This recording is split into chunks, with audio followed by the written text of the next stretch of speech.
10 days before Thanksgiving, I found out that my daughter was planning to humiliate me in front of everyone and then kick me out of my own home, so I changed my plans. On November 27th, amidst the aroma of roasting turkey and expensive wine, my daughter called me in a panic and asked, "Where are you?" I laughed and told her to look in the top drawer of my nightstand. What she saw there made her scream so loud the neighbors probably called the police. This is a true story. I am Roosevelt Jefferson, 73 years old, and my hands are rougher than sandpaper. They are hands that have poured concrete-framed houses and built the skyline of Atlanta when this city was nothing but potential and red clay. But on that Tuesday afternoon, 10 days before the holiday that celebrates gratitude, those same hands were covered in black grease tightening a rusted pipe in the basement of a house I paid for, but where I lived like a ghost. Before I continue this story, please hit the like button and subscribe if you have ever been underestimated by the people you sacrificed everything for, and tell me in the comments where are you watching from. The basement was cold, smelling of mildew and damp earth. It was my designated space. Upstairs, the house was a showroom of modern furniture and beige carpets. But down here, it was just me and the furnace. I was on my back, sliding under the utility sink, trying to stop a leak that my son-in-law Blake had complained about that morning. He had snapped his fingers at me as he left for his job at the brokerage firm, saying, "Fix that drip, Rosie, it is keeping me awake." He never called me Dad, just Rosie, like I was hired help. I grunted as I turned the wrench. My joints ached with a dull, familiar throb, the kind of pain you earn after 40 years in construction. I wiped sweat from my forehead with my sleeve, leaving a streak of oil on my skin. I was just about to finish when I heard the heavy thud of the front door slamming shut upstairs, followed by the click-clack of Keisha's heels and the heavy tread of Blake's dress shoes. They were home early. I froze. Not out of fear, but out of habit. In this house, I had learned that invisibility was my best defense. The air vents in this old house were excellent conductors of sound-carrying voices from the living room directly down to where I lay on the concrete. I heard Blake's voice first. It was tight, high-pitched, the tone he used when he was trying to sound authoritative. "Keisha, we need to talk about the schedule for next week," he said. "My parents just confirmed their flight. They are arriving from Connecticut on Wednesday afternoon, a day early." I paused, holding my breath. I knew Blake's parents, the Vanderbilts. They were people who smiled with their teeth but never with their eyes. They looked at me as if I were a stain on the upholstery. "That is great, honey," Keisha replied, her voice sounding thin and anxious. "I will make sure the guest room is ready. I bought those Egyptian cotton sheets your mother likes." "No, Keisha." "You are not listening," Blake interrupted, his voice dropping an octave, becoming colder. "It is not about the sheets. It is about him." The silence that followed was heavy enough to crush the air out of the basement. I knew who him was. I gripped the wrench tighter. "What about my dad?" Keisha asked, though she sounded like she already knew the answer. "He cannot be here," Blake said, stating it as a fact, not a request. "Not when my parents are here. You know how my mother is. She is sensitive to odors and clutter. Having a senile old black man wandering around in his stained overalls mumbling to himself. It is not the image we want to project, Keisha. It brings down the value of everything we have built." I felt a sharp pain in my chest, sharper than any heart attack. Senile. Old. A stain on their image. I looked down at my overalls. They were stained because I was fixing his plumbing. They were dirty because I cleaned his gutters. "Blake, he lives here," Keisha whispered. "Where is he supposed to go?" "It is Thanksgiving." "I do not care where he goes," Blake snapped. "Put him in a hotel. Or better yet, it is time we stopped delaying the inevitable. You said you looked into that facility." Shady Pines. Shady Pines. The name hit me like a physical blow. Everyone in our neighborhood knew Shady Pines. It was a state-funded warehouse for the indigent elderly. It was a place where people went to stare at peeling wallpaper until they died. It smelled of urine and despair. It was the place you sent people you had thrown away. Blake. Shady Pines is... "It is not a nice place," Keisha said, her voice trembling. "It is what we can afford for him right now," Blake countered. "Look, Keisha, my parents are coming to celebrate my promotion. They think we are doing better than we are. If they see him living in the basement like a troll shuffling around, it ruins the narrative. I need them to invest in my new fund. If they see we are taking care of a burden, they will think we are not focused. He has to go." permanently. I waited. I waited for my daughter, the girl I had raised, alone after my wife Beatrice passed, the girl whose college tuition I paid for by working double shifts pouring concrete in the Georgia heat to scream at him. I waited for her to say, "Get out of my house." I waited for her to say, "That man is my father and he owns this roof over your head." Instead, I heard a sigh. A long, defeated sigh. "Okay," Keisha said softly. "Okay. You are right. He is getting worse anyway. Yesterday he forgot to put the coaster under his coffee mug." I closed my eyes. I had not forgotten. Blake had moved the coaster to make me think I was slipping. "I will make the arrangements," Keisha continued. "I will tell him he has a doctor's appointment on Monday. We can drop him off at Shady Pines for an evaluation and just leave him there.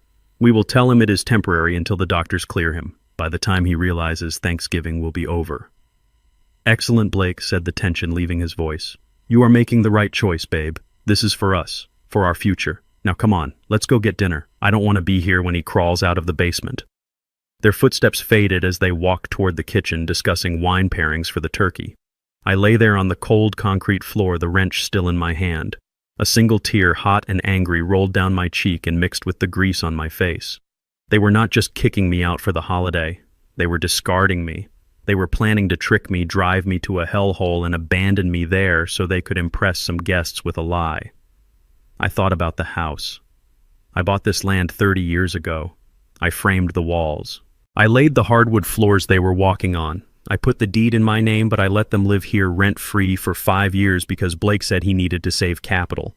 I had cooked their meals, fixed their cars, and made myself small so they could feel big. And this was my repayment. Shady Pines. I sat up slowly. My bones creaked, but my mind was suddenly clearer than it had been in years. The sadness began to evaporate, replaced by a cold, hard resolve. It was the same feeling I used to get before demolishing a condemned building. You check the structure, you plant the charges, and you bring it down fast. I reached into the pocket of my overalls and pulled out my phone. It was an old model, cracked screen, but the voice recorder worked perfectly. I had pressed record the moment I heard Blake's voice drop. I stopped the recording and saved the file. File name, Thanksgiving Plan. I stood up and walked to the cracked mirror hanging over the utility sink. I looked at the man reflected there. Gray hair, tired eyes, grease-stained cheeks. They saw a helpless old man. They saw a burden. They saw a resource that had been fully tapped out. They forgot that before I was a retiree, I was a foreman. I knew how to read a blueprint, and more importantly, I knew how to spot a structural failure.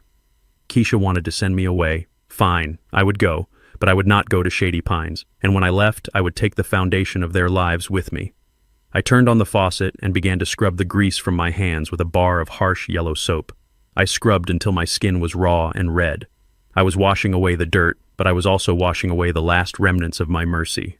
I looked up at the ceiling, listening to the muffled sounds of my daughter laughing at something her husband said. "Laugh while you can," I whispered to the empty basement. "Because in 10 days you are going to learn that you never truly know who you are dealing with until you push them too far." I dried my hands on a rag, picked up my toolbox, and walked toward the stairs. I had work to do, not plumbing, demolition. 9 days before Thanksgiving, the humiliation moved from the basement to the living room. The house was buzzing with activity because Blake had decided to host an early cocktail mixer for his colleagues at the brokerage firm. He called it a networking event, but I knew what it really was. It was a desperate attempt to project wealth he did not have to people who did not care. At 4 in the afternoon, while I was in the kitchen trying to make myself a sandwich, Blake walked in holding a bundle of white fabric. He threw it at my chest. It was a white service jacket, the kind waiters wear at old country clubs. It smelled of mothballs and dust. "Put this on Rosie," he commanded, checking his reflection in the microwave door. "One of the catering staff canceled last minute. I need you to pass the hors d'oeuvres and keep the wine glasses full." I looked at the jacket, then at him. "I am not a waiter, Blake," I said, keeping my voice low. "I am a retired contractor. I am your father-in-law." Blake turned to me, his eyes narrowing. "You are living under my roof for free, Rosie. You eat my food. You use my electricity. Consider this rent, and do not speak to the guests unless they speak to you first. We want to keep things professional." I looked over at Keisha. My daughter was arranging flowers in a crystal vase at the island. She heard every word. She paused for a second, her hand hovering over a lily, And then she continued arranging the flowers. She did not look at me. She did not defend me. That silence hurt more than the moth-eaten jacket. "Fine," I said. I went to the pantry and put on the jacket. It was tight across the shoulders. My arms were built from lifting lumber and swinging hammers, not serving canapes. I buttoned it up, feeling like a clown in a circus, and walked out into the living room. By 6 o'clock, the room was full of men in navy blue suits and women in cocktail dresses. The air was thick with the smell of expensive cologne and artificial laughter. I moved through the crowd with a silver tray offering stuffed mushrooms and shrimp. I felt invisible, a piece of furniture that occasionally offered food. Then I heard a voice I recognized. It was one of Blake's bosses, a man named Sterling. He was holding a scotch and looking at me with a frown. "Blake," he called out, his voice booming over the jazz music. "Is that your wife's father? I thought I saw a family photo in the hallway." My heart stopped. This was the moment. This was the moment Blake could claim me. He could say, "Yes, that is Roosevelt Jefferson. He built half the commercial district downtown. He is the reason we are standing in this house." Blake laughed, a nervous, high-pitched sound. "Oh no, that is just Rosie. He is an old gardener we used to employ. He fell on hard times, got a bit confused in his old age, so we let him stay here and help out around the house. It is a charity thing. You know how Keisha is with strays." Sterling nodded, looking at me with a mixture of pity and disgust. "That is very noble of you, Blake. Very noble." I stood there, the silver tray trembling slightly in my hand. The old gardener, a stray, a charity case. I looked across the room at Keisha. She was standing by the fireplace holding a glass of white wine. She was looking right at us. She heard him call her father a stray. She took a sip of wine and turned her back, engaging in conversation with a woman in a red dress. She turned her back. I walked to the sidebar to refill a decanter of Cabernet. My hands were shaking not from age, but from a rage so cold it felt like ice in my veins. As the dark red liquid poured into the crystal, my mind drifted back 40 years. I remembered this land. I remembered when there was no house here, no manicured lawn, no paved driveway. It was just Georgia red clay and thick pine forest. I bought this lot with cash I saved from working double shifts. I cleared the trees myself with a chainsaw and a truck. I remembered the day I poured the foundation. It was July, 95 degrees with 100% humidity. I mixed the concrete. I laid the rebar. I smoothed the surface until it was level as a lake. Every beam in this house I framed, every pipe I plumbed, every electrical wire I ran. I built this house so my daughter would never know what it was like to be cold or insecure. I built it to be a fortress for my family. And now the man who married my daughter, a man who had never calloused his hands on anything harder than a golf club, was telling strangers that I was a charity case in the house that my sweat built. He thought he owned this place because he held the keys. He forgot that I knew where the shut-off valves were. I knew which walls were load-bearing. I knew that if you pull the right brick, the whole structure comes down. The sound of shattering glass snapped me back to the present. I had turned from the bar with the wine bottle in my hand. A man, one of Blake's younger colleagues, had spun around wildly while telling a joke, his arm flailing out. He smacked the bottle right out of my hand. Red wine exploded everywhere. It drenched the white carpet. It splashed across the man's expensive gray suit. It soaked the front of my white service jacket. The music stopped. The room went silent. "You clumsy old fool," the man shouted, jumping back and brushing at his lapels. "Look what you did. This is Italian wool." I stood there, wine dripping from my chin. It wasn't my fault. He had hit me. But before I could speak, Blake was there. He grabbed me by the shoulder of the jacket and shoved me backward. "Rosie, what is wrong with you?" Blake screamed, his face turning red. "I give you one simple job, and you ruin it. Do you know how much this carpet costs? Do you know who this is?" "It was an accident," I said, my voice steady. He turned into me. "Do not talk back to me," Blake hissed. "You are embarrassing me. You are embarrassing this family. Look at this mess." He pointed at the floor, then at his colleague. "Apologize," Blake commanded. "Apologize to him right now." I looked at the man in the gray suit. He was sneering at me, waiting for the help to submit. I looked at Blake, his eyes bulging with entitlement. I looked for Keisha. She was still by the fireplace, staring at the floor, refusing to meet my eyes. The silence stretched out. I could feel the eyes of every person in the room on me. The old gardener, the charity case, the clumsy servant. I took a deep breath. I felt the weight of 40 years of hard labor in my shoulders. I felt the dignity of a man who had built skyscrapers. And then I buried it all. I lowered my head.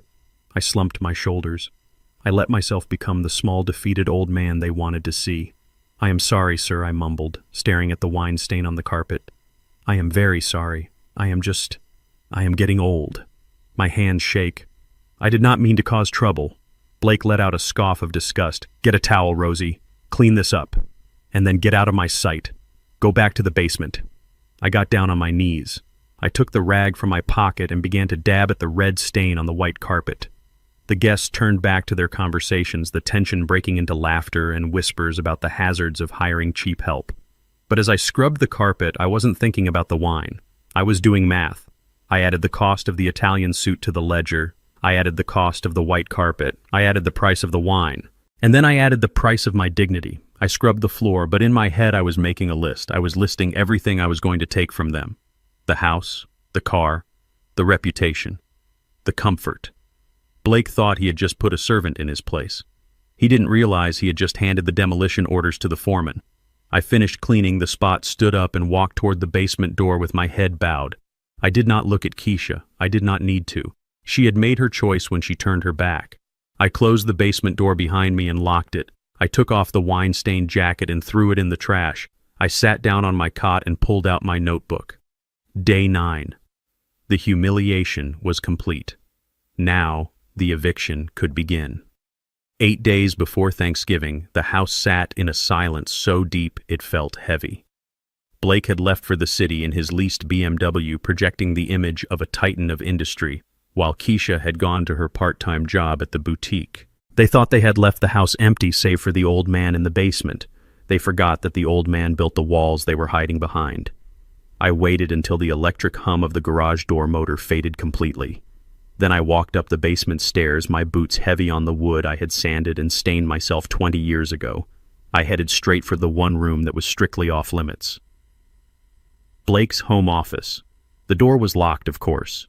A standard interior privacy lock. To a man who has installed bank vaults and reinforced steel doors, a privacy lock is a joke. I pulled a thin tension wrench and a pick from my pocket. It took me 4 seconds. The mechanism clicked a soft surrender in the quiet hallway.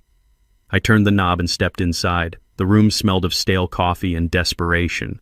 Papers were scattered everywhere, piles of unopened envelopes accumulating like snowdrifts on the mahogany desk. This was not the workspace of a successful broker. This was the bunker of a man under siege. I sat in his leather chair. It squeaked under my weight. I did not touch the computer. Men like Blake put their public lives on screens, but they hide their shame in paper. They hide the things they cannot delete in the bottom drawers. I went straight for the filing cabinet. Locked. I popped it open with the same ease as the door. I started flipping through the files. I was not looking for love letters or diaries. I was looking for the numbers. In construction, numbers do not lie. If the load-bearing capacity is 10 tons and you put 11 on it, the building collapses. It is simple physics. I wanted to know the physics of Blake's life. I found the tax returns first. They were dismal. He hadn't made a commission in 6 months. Then I found the credit card statements. Maxed out. Visa, MasterCard, Amex. He was juggling balance transfers like a circus performer, but those were just cracks in the drywall. I was looking for the structural failure. Then I found it. Tucked in the back of the bottom drawer inside a plain manila envelope with no label. I pulled out a thick stack of documents. My hands, usually steady as stone, trembled slightly as I read the cover page. It was a loan agreement, but not from a bank. It was from a private equity firm with an address in a strip mall. A predatory lender. I turned the page and saw the number. $400,000. I kept reading. The money had been borrowed 6 months ago. The collateral was listed clearly. 1402 Maple Drive. My house. The house I held the deed to. The house I had let them live in so they could save money. I flipped to the signature page. My heart hammered against my ribs like a sledgehammer. There at the bottom of the page was a signature. Roosevelt Jefferson. It was my name. But it was not my hand. The loops were too wide. The pressure was too light. It was a forgery. A clumsy, desperate forgery made by a man who thought I was too old and too stupid to ever check the registry of deeds. I looked at the date. Then I looked at the repayment schedule. It was a balloon loan, high interest, short term. The full principal plus interest was due in full on November 29th, 2 days after Thanksgiving. The picture snapped into focus with terrifying clarity. Blake had gambled everything on cryptocurrency. I saw the trading printouts underneath the loan documents, red ink everywhere. He had lost it all. He had forged my signature to leverage my home to cover his losses, hoping for a market rebound that never came. Now the deadline was looming. If he didn't pay by the 29th, the sharks would come for the house. That was why his parents were coming. He wasn't hosting them to brag. He was hosting them to beg. He needed a bailout. And he needed me gone because if his wealthy father saw a senile old man in the basement, he might ask questions. If he saw the true owner of the house, the lies would crumble. They were not just kicking me out because they were ashamed of me. They were kicking me out because they had already sold me down the river. They needed the house empty so they could either refinance with his parents' money or hand the keys over to the loan sharks without me putting up a fight. I stared at the forged signature. It was a crime. A felony. Identity theft. Mortgage fraud. I took out my phone and snapped clear, high-resolution photos of every page. The loan amount, the address, the forgery, the crypto losses. I documented the ruin of Blake's life page by page. Suddenly, the rumble of the garage door opening vibrated through the floorboards. Keisha. She was home hours early. I felt a surge of adrenaline. I had seconds. I couldn't be found sitting at his desk holding the evidence of his crime. If they knew I knew, they might do something drastic. Desperate men do dangerous things. I shoved the papers back into the manila envelope and threw it into the back of the drawer. I kicked the drawer shut. I stood up and looked around frantically. I grabbed a microfiber cloth from the bookshelf and started wiping the surface of the desk. Footsteps pounded up the stairs, fast, angry. The door to the office flew open. Keisha stood there, still in her coat, her eyes wide with shock and instant fury. She saw me standing by Blake's desk, a rag in my hand. "Dad!" she screamed. "What are you doing in here?" I hunched my shoulders. I let my mouth hang open slightly. I put on the mask of the confused old man. I was looking for the newspaper, Keisha, I stammered, wiping the corner of the desk with the cloth. And it was dusty in here. I thought I would clean up for Blake. He likes things clean. Keisha marched across the room and snatched the cloth from my hand. "You are not supposed to be in here," she hissed. "Blake has told you 1,000 times. This is his private office. You are not to touch his things. You are prying. You are a nosy, senile old man." She pushed me toward the door. Her hands were rough. This was the girl I used to carry on my shoulders to parades. This was the girl whose scraped knees I bandaged. Now she was shoving me out of a room to protect the husband who was bankrupting us both. "I am sorry, baby," I muttered, shuffling my feet. "I just wanted to help. I forgot." "You always forget," she snapped. "You forget everything. Get downstairs. Stay in the basement until dinner. I cannot deal with you right now. I have a headache." I walked to the door, keeping my head down. I let her see a broken, confused father. I let her see a man who was losing his grip on reality. But as I turned the corner to the stairs, my eyes were dry and clear. I felt the weight of the phone in my pocket, hot against my leg. I had the photos. I had the proof. She called me a nosy old man. She was right. I was nosy. And I had just found the bomb that was going to blow their world apart. I walked down the basement stairs, descending back into the dark. But the darkness didn't bother me anymore. I sat on my cot and looked at the photos on my phone screen. $400,000. November 29th. I knew the schedule now. I knew the stakes. And I knew exactly how to bring the whole structure down on top of their heads. Day 8. The reconnaissance was over. It was time to call the demolition crew. 7 days before Thanksgiving, the morning air was crisp and bit at my exposed skin like a warning. I sat on a peeling green bench in Washington Park, 3 blocks from the house that was no longer a home. Pigeons pecked at the asphalt near my boots, oblivious to the fact that a war was being planned just above their heads. I reached into the deep inner pocket of my heavy coat and pulled out a phone. It wasn't the smartphone Keisha monitored, the one she checked to see if I had wandered off or called for help. This was a throwaway, a prepaid flip phone I had bought with cash 5 years ago and kept fully charged in a hollowed-out book in the basement. It was my lifeline to a life they thought was dead. I dialed a number I knew better than my own social security number. It rang twice. Roosevelt, a deep, cultured voice answered. It was Arthur Thorne. He wasn't just a lawyer. He was the man who held the keys to the vault. I am surprised to hear from you on this line. Is there an emergency? There is no emergency. Arthur, I said, my voice steady against the wind. It is an eviction. I waited a beat, letting the words settle over the line. I want you to activate Protocol 17, I said. There was a long silence on the other end. I could hear the rustle of papers, the sound of a heavy leather chair creaking as Thorne sat up straight. Protocol 17. Thorne repeated, his voice dropping to a whisper. Rosie, are you sure? That is the nuclear option. We drafted that 10 years ago as a contingency for absolute catastrophe.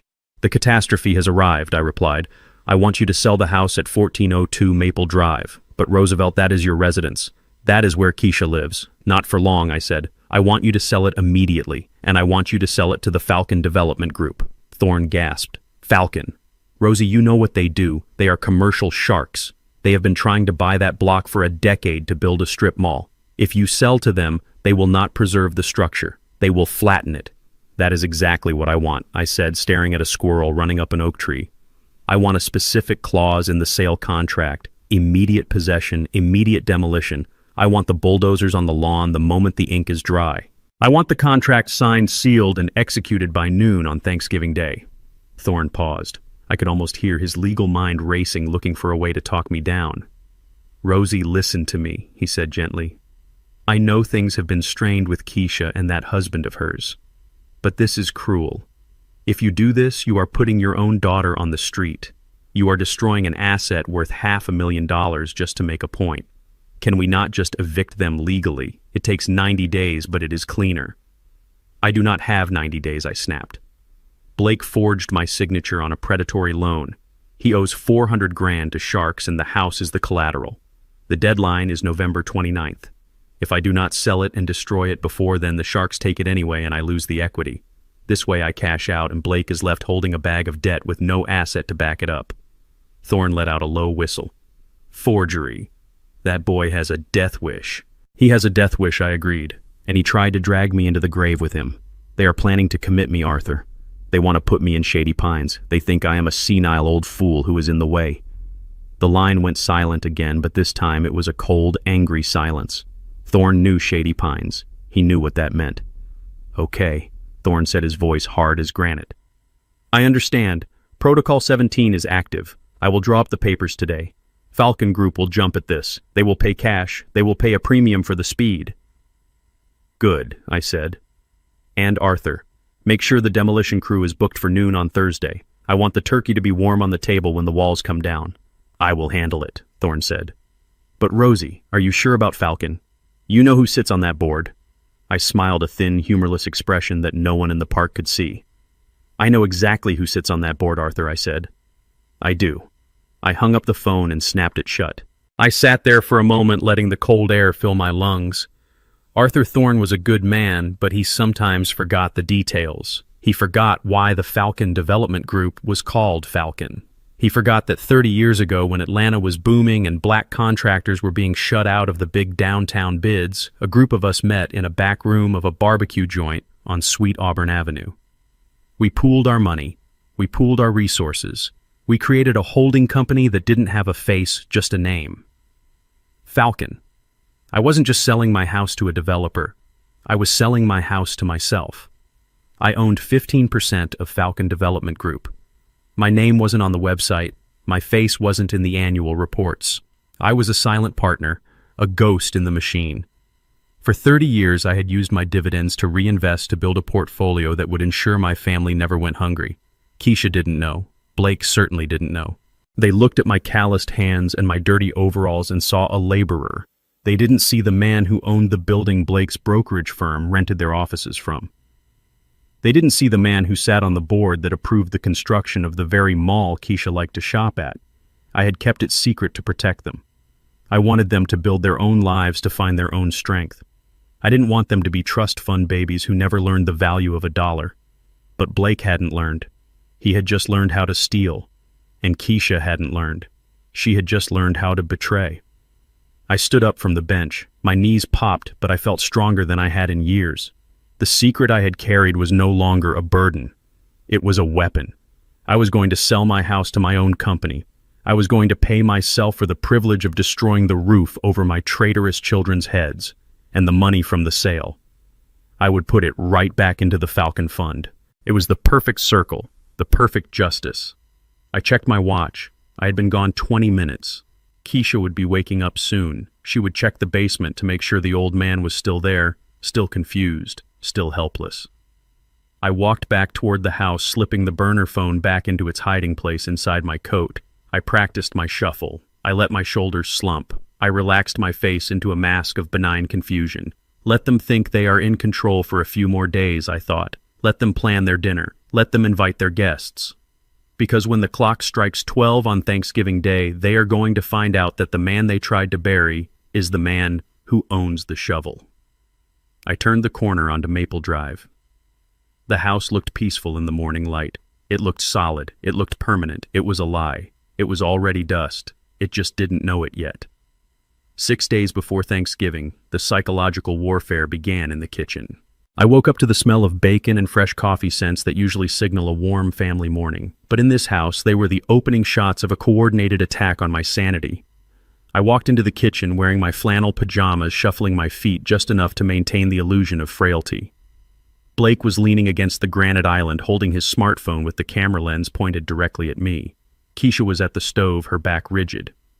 "Good morning, Rosie," Blake said, his voice dripping with a fake, loud cheerfulness usually reserved for toddlers or the hard of hearing. "Did you sleep well? Do you know what day it is?" I ignored his tone and went to the cabinet where I kept my blood pressure medication. I reached for the orange bottle that had sat on the second shelf for 5 years. My hand grasped nothing but air. I blinked and felt around. The shelf was empty. I moved the spice jars. Nothing. I turned to Keisha. "Keisha, baby, have you seen my pills? I put them right here yesterday." Keisha turned around, wiping her hands on a dish towel. She refused to meet my eyes. "Dad, we talked about this," she said, her voice tight. "You finished that bottle 3 days ago. You threw it out. Do you not remember?" I stared at her. I had refilled that prescription on Monday. The bottle was full. This was gaslighting, pure and simple. They were trying to make me doubt my own mind, or worse, create a record of my incompetence. "I did not finish them," I said, keeping my voice calm. "I just got them." Blake stepped closer, the phone camera tracking my every movement. "See, this is what we are dealing with," Blake narrated to the invisible audience on his phone. "He forgets his medication. He gets confused about dates. It is getting dangerous for him to be alone." I felt a spike of anger, but I pushed it down. If they wanted a show, I would give them a performance worthy of an Academy Award. I started opening other cabinets, moving with exaggerated franticness. "They have to be here," I muttered, making my hands tremble. "I need them. My heart. Where did you put them?" I knocked a box of cereal off the counter. It hit the floor with a loud crash. "Dad, stop it!" Keisha yelled, but she didn't move to help me. Blake zoomed in on the spilled cereal. "Aggressive behavior," Blake whispered to the camera. "Disoriented. Destructive." I stopped searching and leaned against the counter, panting. I needed coffee. I needed to clear my head. I reached for the sugar bowl next to the coffee maker. I took 2 large spoonfuls and stirred them into my mug. I took a big gulp. Salt. It was pure, concentrated salt. I spit the coffee back into the mug, coughing and sputtering. The taste burned my throat. "What is wrong with you?" Blake asked, suppressing a smirk. "You put salt in the sugar bowl," I rasped. Keisha shook her head, looking at me with pity that felt like a slap. "Dad, that is the salt cellar. The sugar is in the blue jar. It has always been in the blue jar. You are getting mixed up again." I looked at the white ceramic bowl. It said sugar right on the side. They had switched the contents. They were trying to break me. They wanted me to lash out. They wanted me to scream that they were liars so they could record me looking paranoid and unhinged. I looked at Blake. He was grinning behind his phone. He thought he had me. He thought he was documenting the decline of a senile old man. He didn't know about the button on my pajama top. It looked like a standard plastic button, slightly mismatched with the others, but inside was a high-definition camera lens with a microphone. I had bought it from a private investigator friend 3 years ago, just in case I ever had trouble on a job site. I had sewn it on last night in the dark. While Blake was recording me, I was recording him. I decided to give them exactly what they wanted. I let my shoulders slump. I let my face crumble into an expression of utter defeat. "I am sorry," I whispered, looking at the floor. "I am so confused. I do not know what is happening to me. Maybe you are right. Maybe I am not safe here." Blake lowered his phone, his eyes lighting up with victory. "We are just worried about you, Rosie," he said, his voice smooth as oil. "We think you need professional help. We found a place where they can watch you 24 hours a day. It is for your own good." I nodded slowly. "Shady Pines," I mumbled. "It is a nice place," Keisha lied. I shuffled toward the basement door. "I need to lie down," I said. "My head hurts." "Go ahead," Blake said. "Rest up. We have a big day tomorrow." I walked down the stairs, gripping the railing like an invalid. I heard them high-fiving in the kitchen. "Did you get it?" Keisha asked. "I got everything," Blake bragged. The spilled cereal, the spitting, the confusion, the admission that he isn't safe. This is gold, baby.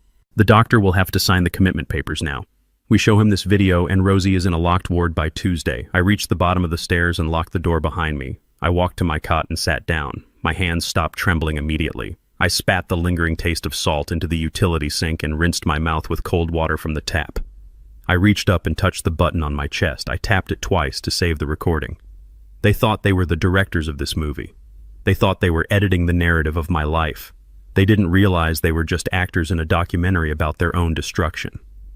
I pulled the real bottle of blood pressure pills from inside my pillowcase where I had hidden them the night before.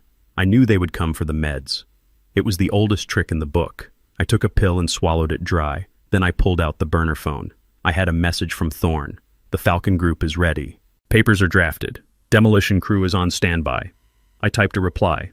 Add a clause. The contents of the basement remain the property of the seller. I looked around my underground prison, my tools, my blueprints, the photos of my wife Beatrice that I had hidden down here so Keisha wouldn't throw them away. Let them have their video, I thought. Let them show it to the doctor. Let them think they have won. It will only make the fall that much harder. I lay back on the cot and closed my eyes. I could hear Blake upstairs calling his parents. "Everything is going according to plan," he was saying. "The house will be cleared out by the time you land." I smiled in the dark. "Yes, Blake, it will be cleared out. But not the way you think." Day 6 was over. The gaslighting had failed. The fuse was lit. And tomorrow I would take a trip to Shady Pines to see exactly what kind of hell they had prepared for me. It was time to inspect the prison before I burned down the courthouse. 5 days before Thanksgiving, Keisha drove me to hell in a Lexus SUV. The leather seats were heated, a luxury I had paid for when I secretly covered her car payments last year, but the warmth did nothing to thaw the chill in my bones. We were headed to the edge of town past the strip malls and the new developments to a part of the city that city planners forgot. We were going to Shady Pines. Keisha called it a tour. She said we were just going to look at options. But I saw the suitcase in the trunk when she opened it earlier. I saw the way she kept checking her watch, anxious to get the package delivered. When we pulled into the parking lot, my heart sank. The building was a squat gray concrete block surrounded by a chain-link fence topped with something that looked suspiciously like razor wire. The sign out front was missing the letter S, so it read Shady Pines. Weeds choked the flower beds where dead marigolds rotted in the November mud. "This is it," Keisha said, her voice high and brittle. "It looks rustic, but the brochure said they have a great community garden." I got out of the car.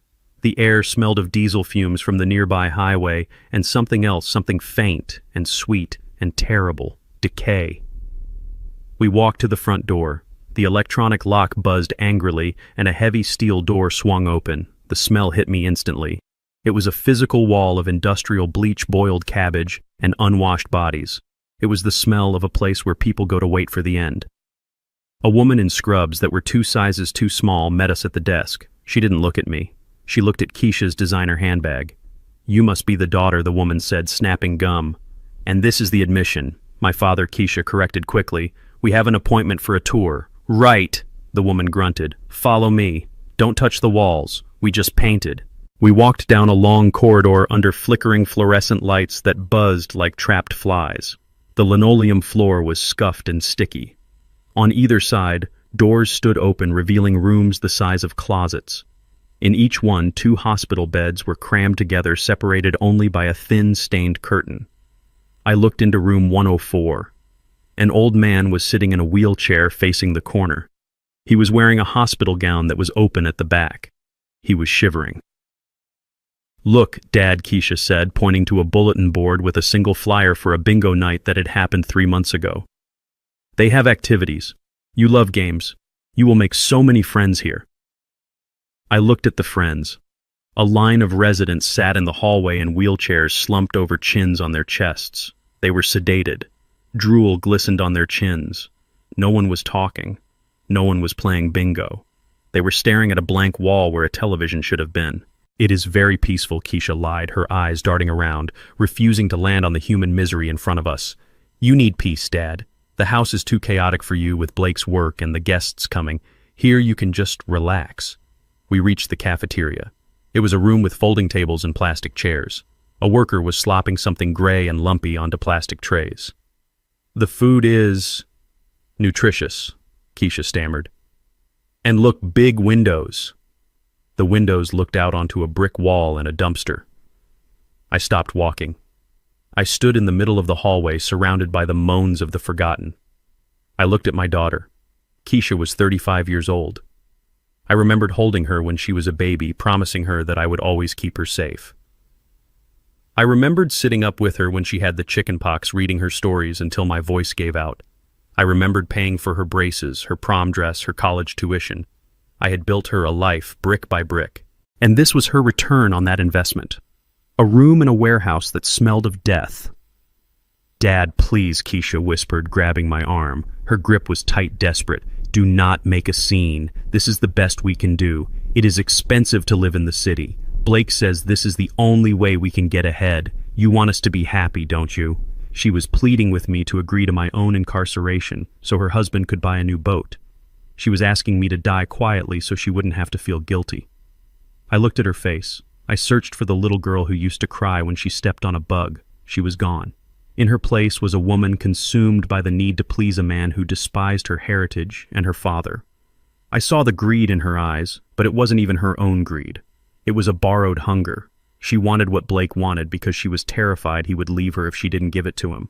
She saw me as a resource that had run dry, an empty wallet, a piece of trash that needed to be taken out before the real company arrived. In that moment, the last tether of fatherly obligations snapped. I did not see my child anymore. I saw a stranger. I saw a conspirator. I saw a monster who was hungry for the marrow of my bones. If I fought her now, if I screamed and refused, she would just find a way to drug me or force me. Blake would call the police and say I was violent. They would drag me in here in handcuffs. No, I had to play the game. I had to walk into the trap so I could dismantle it from the inside. I took a deep breath, inhaling the scent of bleach and betrayal. I let my face go slack. I let my eyes look tired and defeated. "It is okay, Keisha," I said, my voice soft. "I understand. You have your own life now. I am just tired. Maybe you are right. Maybe I need to rest." Keisha let out a breath she had been holding for 10 minutes. Her shoulders dropped. A smile, genuine and terrifying, spread across her face. "Oh, Dad, thank you," she gushed. "You will see. It is going to be great. You just need a few days to adjust. We will bring you on Monday morning. Just in time for the doctors to check you out." She meant just in time for Thanksgiving to be free of me. "Okay, baby," I said. "Monday." She hugged me. It was a cold hug. She was hugging a problem that had just solved itself. She was hugging a check that was about to clear. We walked back to the car. I didn't look back at the building. I didn't need to. I knew I would never spend a night in there. As we drove away, Keisha turned on the radio and started humming along to a pop song. She was happy. She had done the dirty work. She had disposed of the body. I looked out the window at the passing city. I saw a construction crane in the distance lifting a steel beam. I thought about Falcon Development Group. I thought about the demolition order sitting on Arthur Thorne's desk. Keisha thought she was driving me home to pack. She didn't know she was driving a man who had just authorized the destruction of her world. She thought she had won. She thought I was weak. She forgot that you don't judge a building by its paint. You judge it by its foundation. And hers was built on sand. Monday, I thought. You want to bring me here on Monday. By Monday, you won't have a car to drive me in. I closed my eyes and let her drive me back to the house I was about to erase from the map. Day 5 was over. The tour of hell was complete. Now it was time to bring the fire. 4 days before Thanksgiving, the final eviction order was delivered not by a judge but by my son-in-law standing in the kitchen doorway holding a can of air freshener. It was 7 in the morning and I was sitting at the small breakfast table in the corner trying to eat a piece of dry toast without drawing attention to myself. The house was already beginning to transform. The furniture had been rearranged to look more spacious, and the photos of my late wife and me had been taken down from the mantel, replaced by generic art prints of sailboats and geometric shapes. Blake walked into the room and immediately sprayed a cloud of lavender scent into the air, wrinkling his nose as if he had just stepped into a sewer. He looked at me with a mixture of impatience and disgust. "Rosie, we have a situation," Blake announced, setting the can down on the counter with a thud. "My parents called. They are driving down early. They will be here tomorrow afternoon." I chewed my toast slowly, not looking up. "That is nice, Blake," I said. "Safe travels to them." "No, you do not understand," Blake snapped, stepping closer. "We need to prep the house. Specifically, we need to prep the basement. It smells down there. It smells like old man and grease and failure. We cannot have my mother smelling that. She has very delicate sensibilities." I put the toast down. My appetite was gone. "What do you want me to do, Blake? I will scrub the floor again." "Scrubbing is not enough," Blake said, crossing his arms. "We need to air it out. Fumigate it. Whatever. The point is you cannot sleep down there tonight, or tomorrow, or until they leave." I looked at him. He was kicking me out of the basement of my own house. "Where am I supposed to sleep, Blake?" "The guest room is for your parents." Blake pointed a manicured finger toward the backyard. "The shed." I stared at him. The shed was a 12 by 12 wooden structure I had built 15 years ago to store the riding lawnmower and the gardening tools. It was uninsulated. It had a single window that didn't close all the way. It had electricity, but only a single bulb dangling from a wire. It was November in Atlanta. The nights were dipping into the 30s. The shed. I repeated, my voice flat. "It is freezing out there, Blake. There is no heat." "It is just for a few nights," Rosie, Blake said dismissively. "Grab a couple of extra blankets. You are tough, right? You used to work construction. You have slept in worse places. Besides, it is better for everyone. You will be out of the way. You won't have to worry about spilling drinks on my guests or saying something stupid. It is a win-win." Keisha walked in, then holding a cup of coffee. She stopped when she saw the tension in the room. "He wants me to sleep in the tool shed, Keisha," I said, looking directly at my daughter, like a dog. Keisha looked at Blake, then at me. She bit her lip. She knew it was wrong. I could see the flicker of guilt in her eyes, the last remnant of the girl I raised. But then she looked at the new curtains, the expensive appliances, the life she was terrified of losing. The guilt flickered out. "Daddy, it is. It is really cluttered in the basement," Keisha said, her voice weak. "And Blake's mom is really allergic to dust. Maybe it would be better, just for a couple of nights. We can run an extension cord out there for a space heater. It will be like camping. Remember when we used to go camping?" Camping. She was comparing sleeping next to a gas can and a lawnmower to our family trips to the Blue Ridge Mountains. "Fine," I said. I stood up, pushing the chair back. The shed.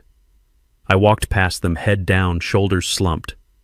I let them think they had broken me. I let them think I was retreating. I went down to the basement one last time. I didn't pack clothes. I didn't pack toiletries. I grabbed a small canvas bag. Into it, I put the only things that mattered. The deed to the house, the original copy which I had kept taped behind the water heater. My passport. And the photo album of Beatrice and me from when we built this place. I walked out the back door without saying a word. The wind hit me instantly cold and biting. I trudged across the lawn, the grass crunching under my boots. The shed was cold dark and smelled of gasoline and fertilizer. I cleared a space on the workbench and set my bag down. I found an old tarp and laid it over a stack of fertilizer bags to make a bed. I sat there in the gloom, my breath misting in the air. I wasn't cold. The fire inside me was burning too hot for that. I checked my burner phone. One message from Thorne. "The paperwork is ready. The buyer is ready. Just give the word." I didn't reply yet. I needed to see one more thing. I needed to see how far they would go. Night fell early. The temperature dropped. I wrapped myself in the tarp, sitting on a bucket near the shed window.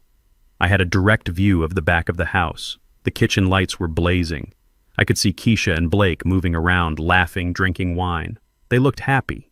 They looked relieved. The problem was gone. The The stain had been removed. Around 10 o'clock, the back door opened. A beam of yellow light cut across the dark yard. Blake stepped out. He was struggling with something heavy. He was dragging it across the floorboards of the deck. I squinted through the dirty glass of the shed window. It was a chair.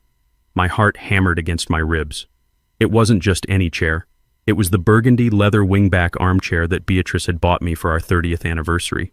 It was the chair I sat in every evening to read the paper. It was the chair where I had held Keisha when she had her heart broken for the first time. It was the chair where I sat the night Beatrice died, holding her hand until the ambulance came. That chair was molded to my body. It smelled of my pipe tobacco and Beatrice's perfume. It was the throne of this house. Blake dragged it to the edge of the deck. He didn't lift it. He didn't carry it with respect. He shoved it. The chair tumbled down the 3 wooden steps, bouncing violently. One of the legs snapped with a sound that echoed like a gunshot in the quiet night. It landed upside down in the mud near the garbage cans. "Get that piece of junk out of here," I heard Blake yell back into the house. "I am not having my parents see that rotting leather monstrosity. It smells like a nursing home." Keisha appeared in the doorway. She held a trash bag. She walked down the steps, stepped over the broken chair without even looking at it, and tossed the bag into the bin. She turned around and went back inside.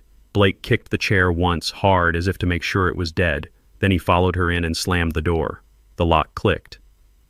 I sat in the shed, watching my chair lying broken in the mud. It looked like a corpse. Something inside me snapped. It wasn't a loud snap. It was the quiet final sound of a structural beam giving way under too much weight. I had built that house for them. I had given them my savings. I had given them my dignity. I had even given them my silence. But that chair was Beatrice. They had thrown my wife into the mud. I reached into my pocket and pulled out the burner phone. My hands were steady. My eyes were dry. I didn't feel the cold anymore. I didn't feel the hunger.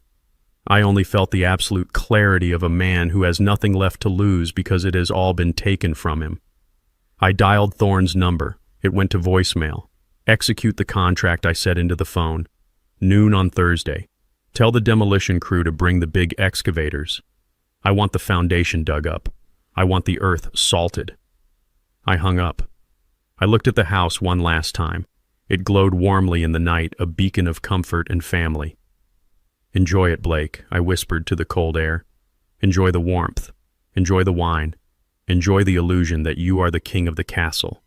Because you just threw away the only man who could have saved you from the wolves. And now the wolves are coming. And they are driving bulldozers." I lay back on the fertilizer bags and closed my eyes. For the first time in 10 days, I slept peacefully. I had no more decisions to make. The plunger had been pushed. Now I just had to wait for the explosion. 3 days before Thanksgiving, the reality of Blake's financial ruin came knocking at the front door. Literally. It was 8 in the morning, and the banging on the oak panels was loud enough to shake the dust off the chandeliers. It was not the rhythmic knock of a delivery driver or the polite tap of a neighbor. It was the heavy, insistent pounding of a man who intended to break the door down if it was not opened. I was in the shed heating a can of beans on a hot plate I had found under a pile of rags. I heard the noise and walked to the dirty window. A black SUV with tinted windows was idling in the driveway, blocking Keisha's car. A man was standing on the porch. He was huge, wearing a leather jacket that strained against his shoulders, and his shaved head glistened with rain. I knew exactly what he was. In my 40 years of construction working in parts of Atlanta that tourists do not visit, I had met men like him. He was a collector, a muscle, the kind of man who collected debts with a tire iron. Inside the house, panic had erupted. I saw the kitchen blinds twitch. I saw Blake running through the hallway, hunched over, looking like a rat scurrying for a hole. He was wearing his silk pajamas, and his face was pale with terror. Keisha ran to the back door and threw it open. She did not step out into the cold. She just hissed at me across the yard. "Dad, get in here, right now." I turned off the hot plate and walked slowly to the house. When I entered the kitchen, Blake was crouching behind the granite island, shaking. He looked at me with wild eyes. "Rosie, you have to answer the door," Blake whispered, his voice cracking. "Who is it?" I asked, feigning ignorance. It is a contractor," Blake lied, wiping sweat from his upper lip. "We had a disagreement about a bill. He is unreasonable. If he sees me, he is going to make a scene. I cannot deal with this right now. My parents are coming tomorrow. I cannot have a bruised face. You want me to answer the door? I asked. Yes, Keisha interjected, grabbing my arm and pushing me toward the hallway. Just tell him Blake isn't here. Tell him he moved. Tell him anything. Just make him go away. You are old. He won't hurt an old man. The cowardice was breathtaking. Blake owed money to dangerous people, and instead of facing them like a man, he was using his 73-year-old father-in-law as a human shield. He was hiding behind the granite counter I paid for in the pajamas I probably paid for, asking me to take a beating for him. Fine, I said. I walked down the hallway. The banging continued louder now. The wood was starting to splinter around the frame. I unlocked the deadbolt and swung the door open. The man on the porch stopped mid-swing. He looked down at me. He was at least 6'4" with a scar running through his left eyebrow and hands the size of shovels. He smelled of tobacco and violence. "Where is Blake?" he growled. His voice sounded like gravel grinding in a mixer. "Blake is not available," I said calmly, leaning against the door frame. The man laughed a short, sharp bark. "Not available. Listen here, old-timer. I know his car is in the driveway. I know he is in there.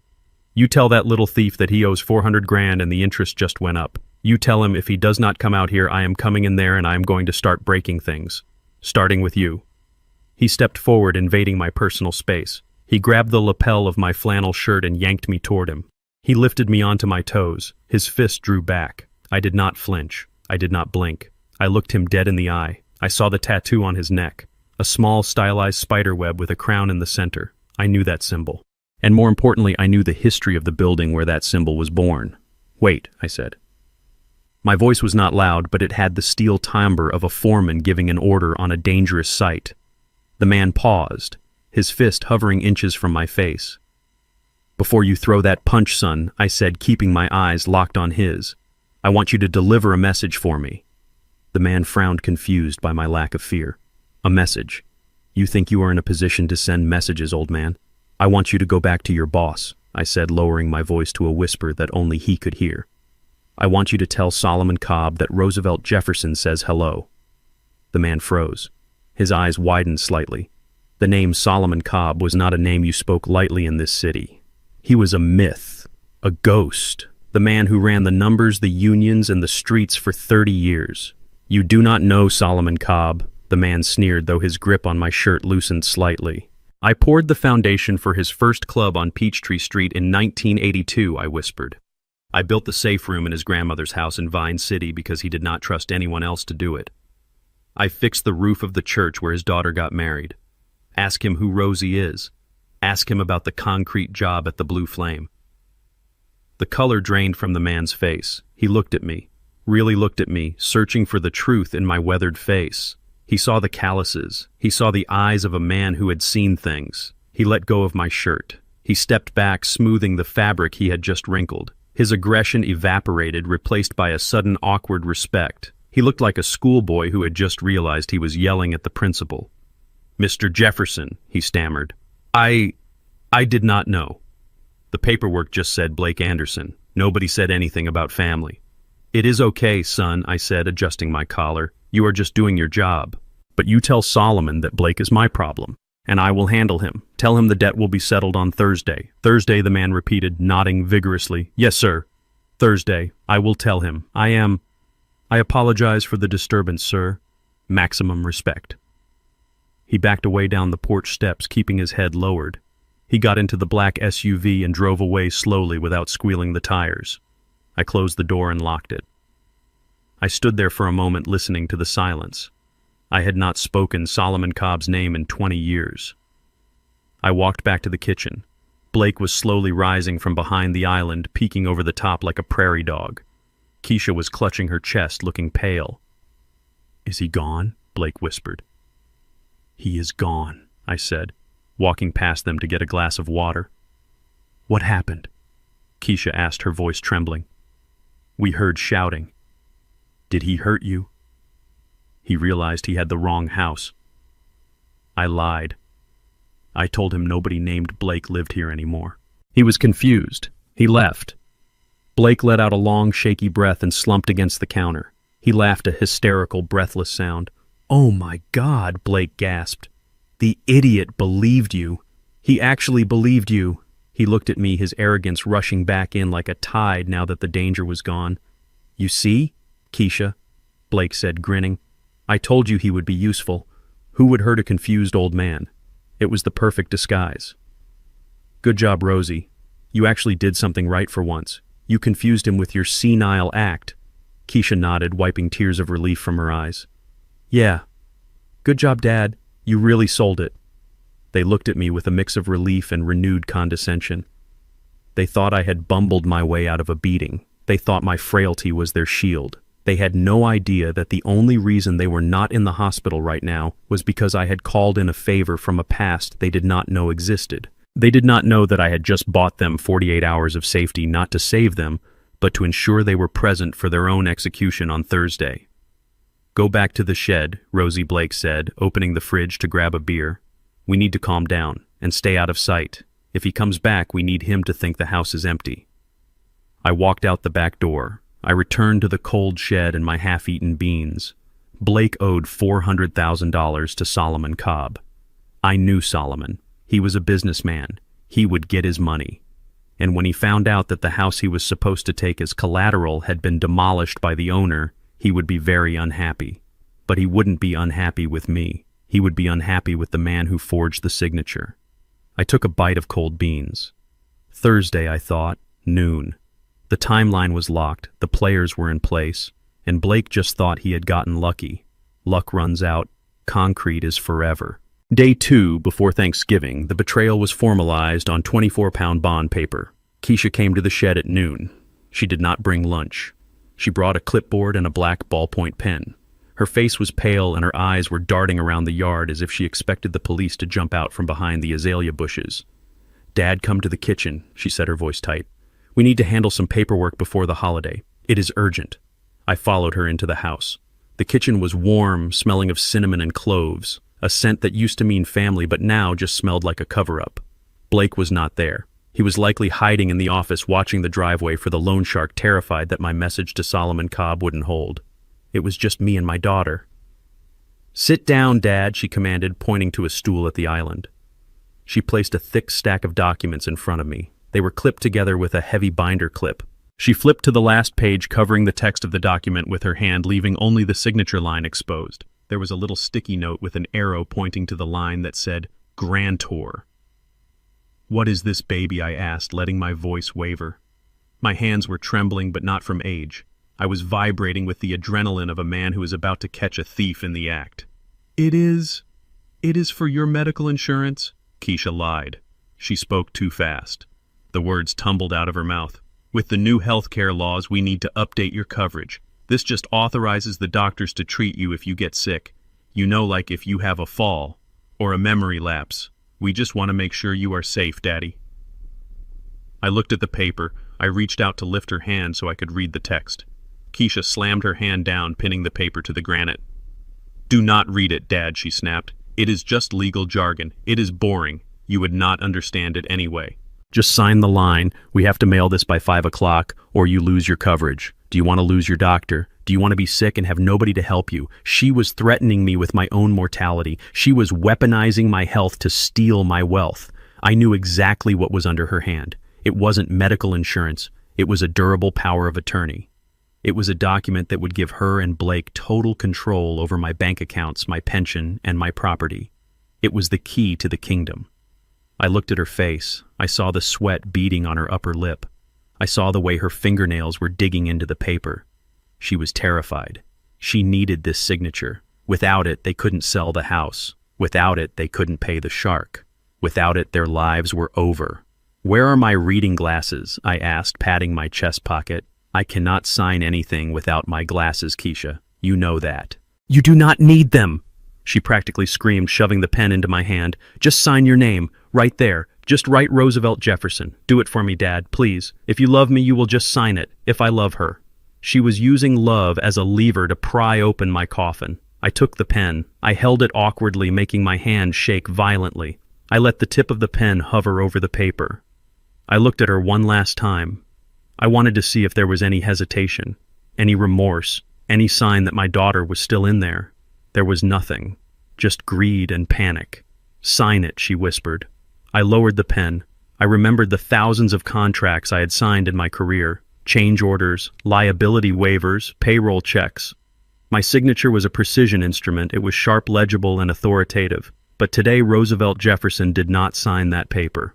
I pressed the pen to the paper and I let my hands slide.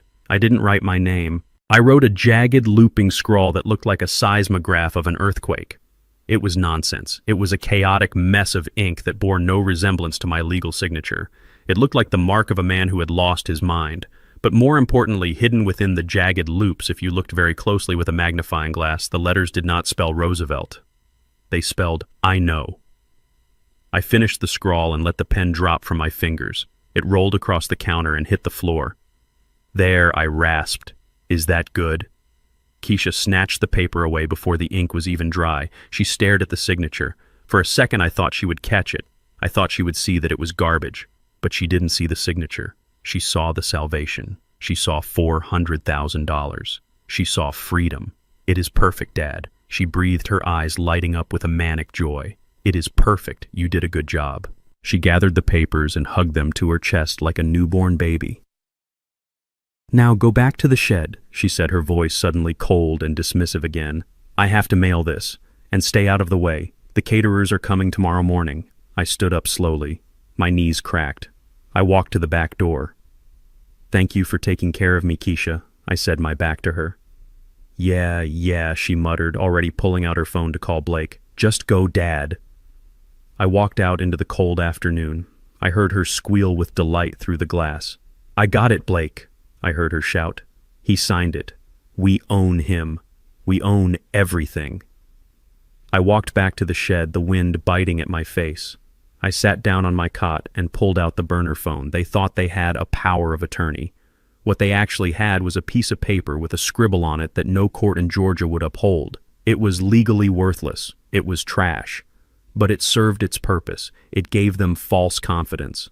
It made them think they had won. It made them drop their guard. They thought they owned Roosevelt Jefferson. They didn't know that Roosevelt Jefferson had already sold the ground beneath their feet. I sent a text to Thorne. The bait is taken. Proceed with the demolition. Noon, Thursday. No mercy. I lay back on the fertilizer bags. Tomorrow was the day before Thanksgiving. The house would be full of flowers and food. Blake's parents would arrive, and I would be ready. I touched the pocket where I kept my grandfather's pocket watch. It was ticking loudly in the silence of the shed. Tick-tock, Keisha. Tick-tock. Your lease is up. One day before Thanksgiving, the transformation of my home into a stage set was complete. The driveway, which I had paved with my own sweat and concrete 30 years ago, was now clogged with commercial vans. A fleet of workers in matching black uniforms swarmed over the property like ants on a picnic. One van read Elite Catering and Events, while another was marked Prestige Floral Design. Blake was not taking any chances. He was spending money he did not have to impress parents who did not care. I watched it all from the dirty window of the tool shed. I was a prisoner in my own backyard. Blake had come out at dawn with a padlock. He didn't lock me in, but he made it very clear that the back door of the house was now off limits. He told me that the caterers needed the kitchen and the cleaners needed the hallways, and an old man in dirty clothes would ruin the aesthetic. He literally used the word aesthetic. Through the glass, I saw men carrying crates of wine that cost more than my monthly pension check. I saw women arranging elaborate centerpieces of autumn leaves and imported orchids. I saw my daughter Keisha running from room to room, her face tight with stress, directing the staff as if she were a general in a war for social status. She was terrified. She knew that if anything went wrong, if the turkey was dry or the silver was tarnished, Blake would punish her with his silence and his disappointment. They were erasing me. They had moved my recliner to the dump. They had hidden my photos.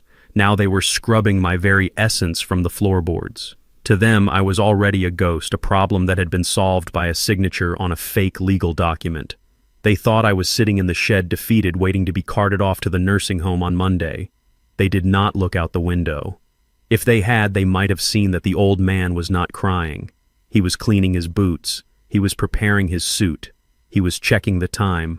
The sun began to dip lower, casting long shadows across the yard. The temperature dropped and the shed became an icebox. My stomach rumbled. I had not eaten since the beans yesterday. I was about to open a can of cold soup when the shed door creaked open. I stiffened my hand, moving to the tire iron I kept under the tarp. I expected Blake coming to deliver one last insult or perhaps to confiscate my burner phone. But it was not Blake. A small head poked around the doorframe. It was Trey, my 10-year-old grandson. He was the only innocent soul in this entire nest of vipers. He had his father's blue eyes, but he had my wife Beatrice's smile. "Pop, Pop," he whispered. "Are you in here?" I relaxed my grip on the iron. "Come in, Trey. Close the door. It is cold." He slipped inside and pushed the door shut. He was holding a napkin bundle.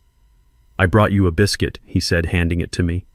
"Mom said you were not hungry. She said you were fasting for the doctor, but I heard your stomach growl when I was playing in the yard earlier." I took the biscuit. It was warm. Ham and cheese. It was the best thing I had ever seen. "Thank you, son," I said, my voice thick with emotion.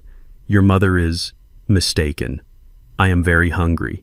I ate the biscuit in 2 bites. Trey watched me, his eyes wide and sad. "Why do you have to sleep out here, Pop Pop?" he asked. "My room is warm. You can sleep in my bunk." "Dad won't know." I reached out and brushed a crumb from his cheek. "I cannot, Trey. Your father has rules, and we have to follow them. For now." He kicked at the dirt floor. "I hate it. I hate that they treat you like this. When I grow up, I am going to buy a big house and you can live in the master bedroom." I smiled. It was the first genuine smile I had felt in 10 days.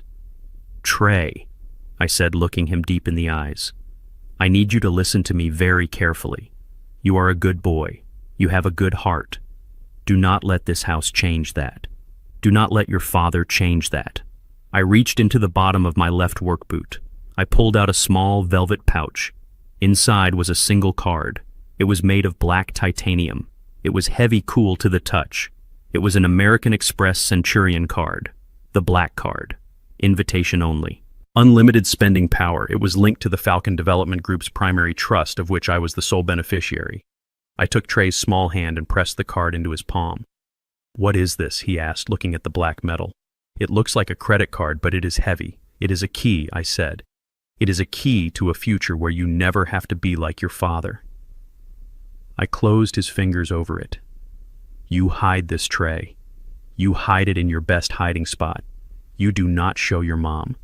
You definitely do not show your dad. If they find it, they will take it. Do you understand?" He nodded, sensing the gravity of the secret. "Keep it safe," I continued. "One day I will call you, or I will send for you.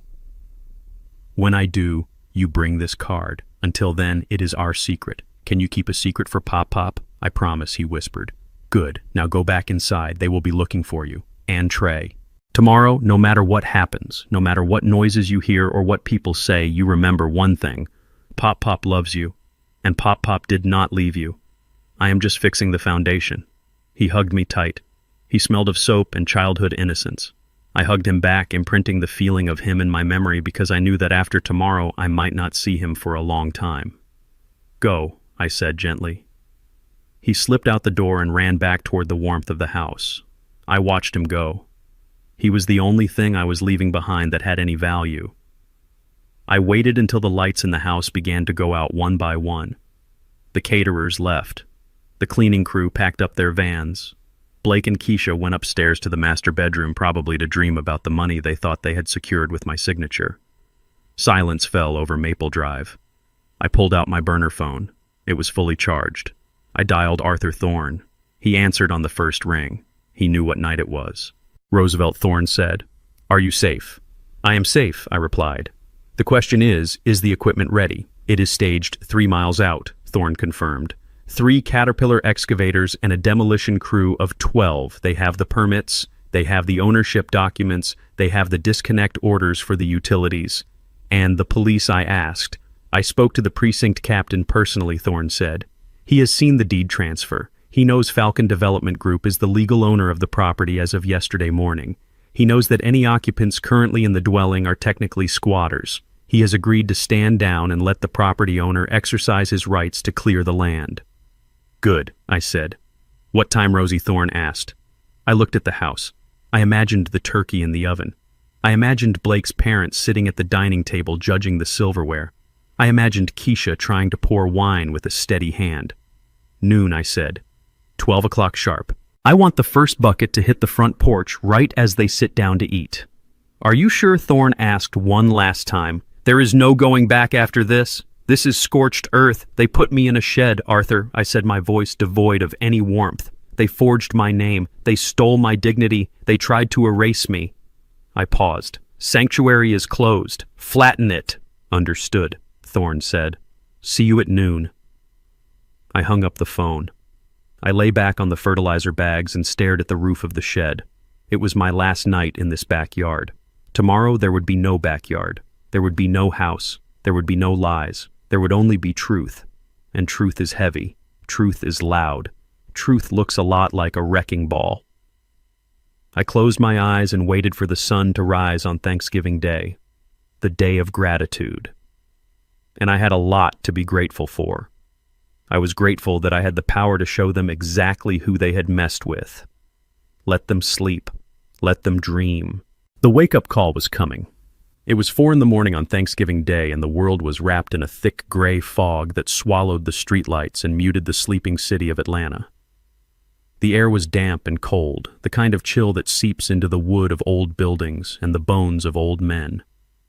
Inside the tool shed, my breath came out in white puffs as I sat up on the stack of fertilizer bags that had been my bed for the last 3 nights. I did not feel the cold.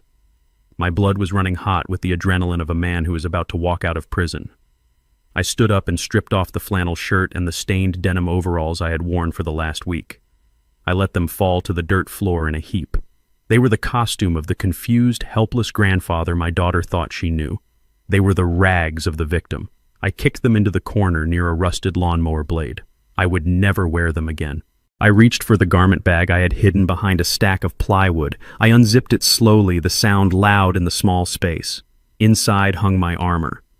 It was a bespoke charcoal gray suit, hand-stitched by a tailor in Milan who knew my measurements better than my doctor knew my heart rate.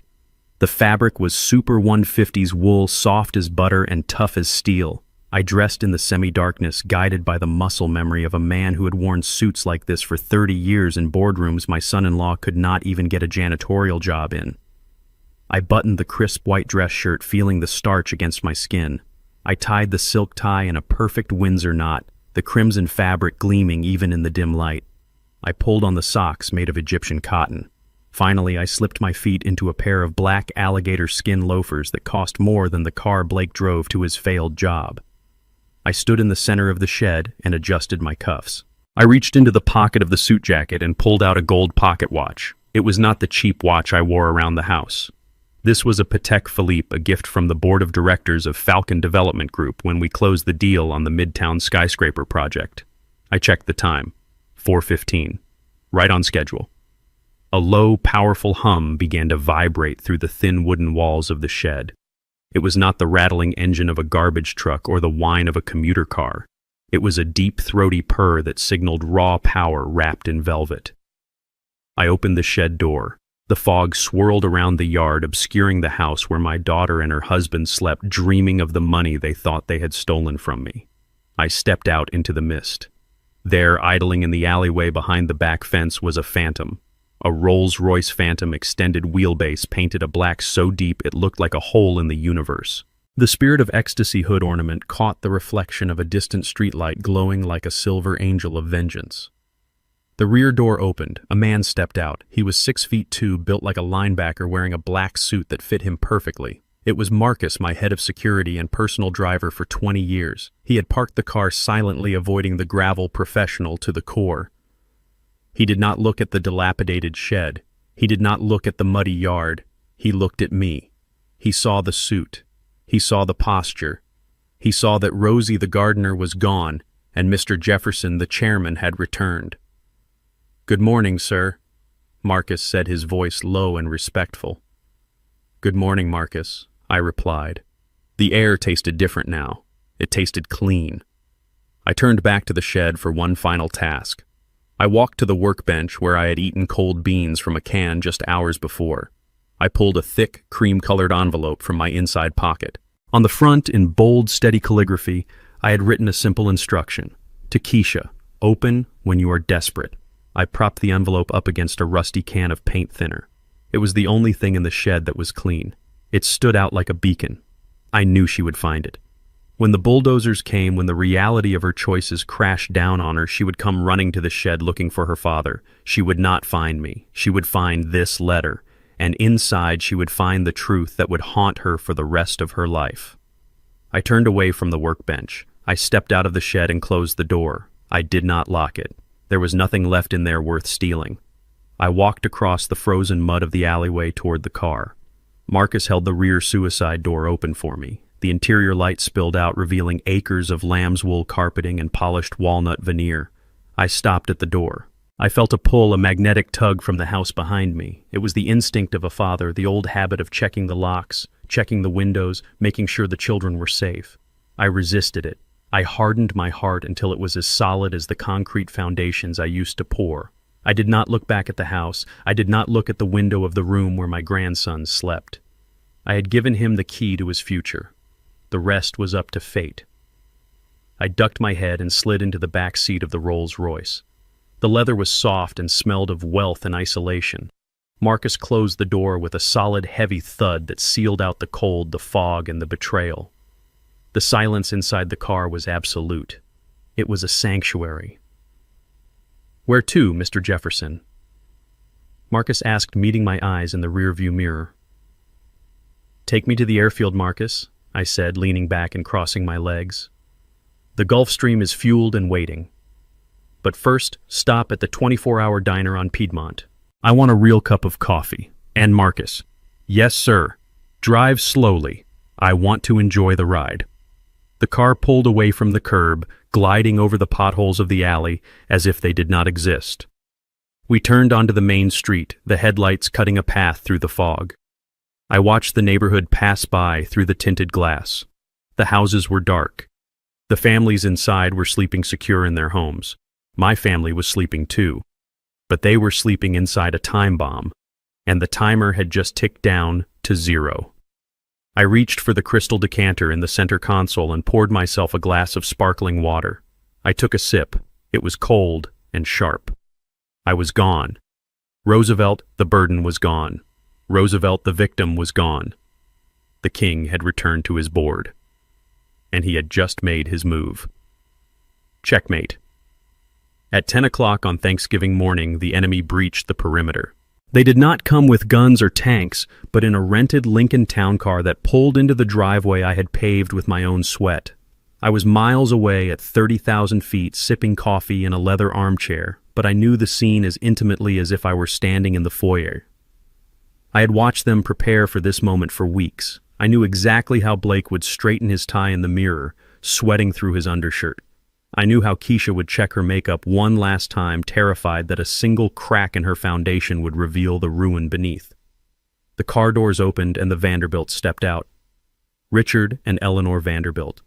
They were people who wore their judgment like expensive jewelry. Richard was a tall man with silver hair and a perpetual sneer, the kind of man who checks the hallmarks on silverware before he eats with it. Eleanor was thin, brittle, and draped in cashmere that cost more than my first truck. They stood on the walkway and surveyed the property. They looked at the landscaping I had planted. They looked at the brickwork I had laid. Blake rushed out to meet them, his arms wide, performing the role of the successful, self-made man. He hugged his mother, careful not to crush her silk scarf. He shook his father's hand with a firm, practiced grip, the grip of a man who makes deals, not a man who begs for loans to pay off gambling debts.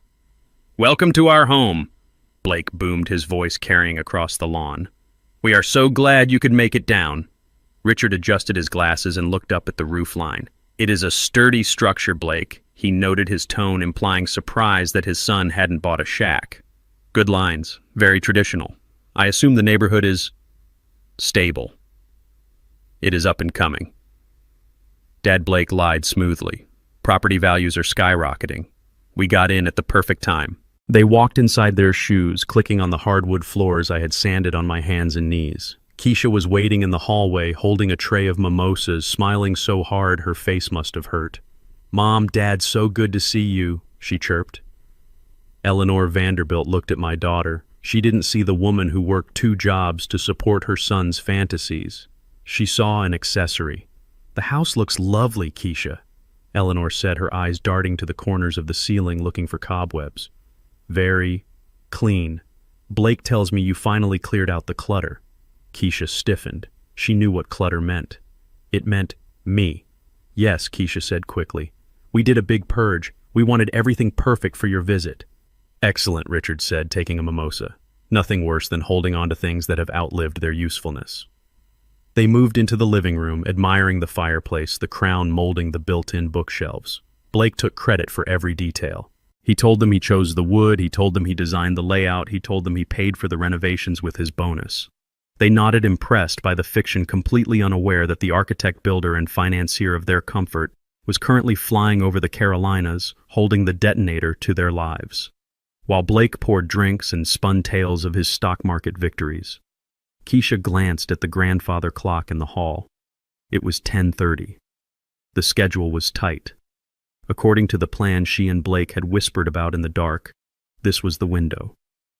While the guests were settling in with appetizers, she was supposed to slip out the back, retrieve the old man from the shed, and drive him to the nursing home before anyone noticed. She excused herself with a tight smile.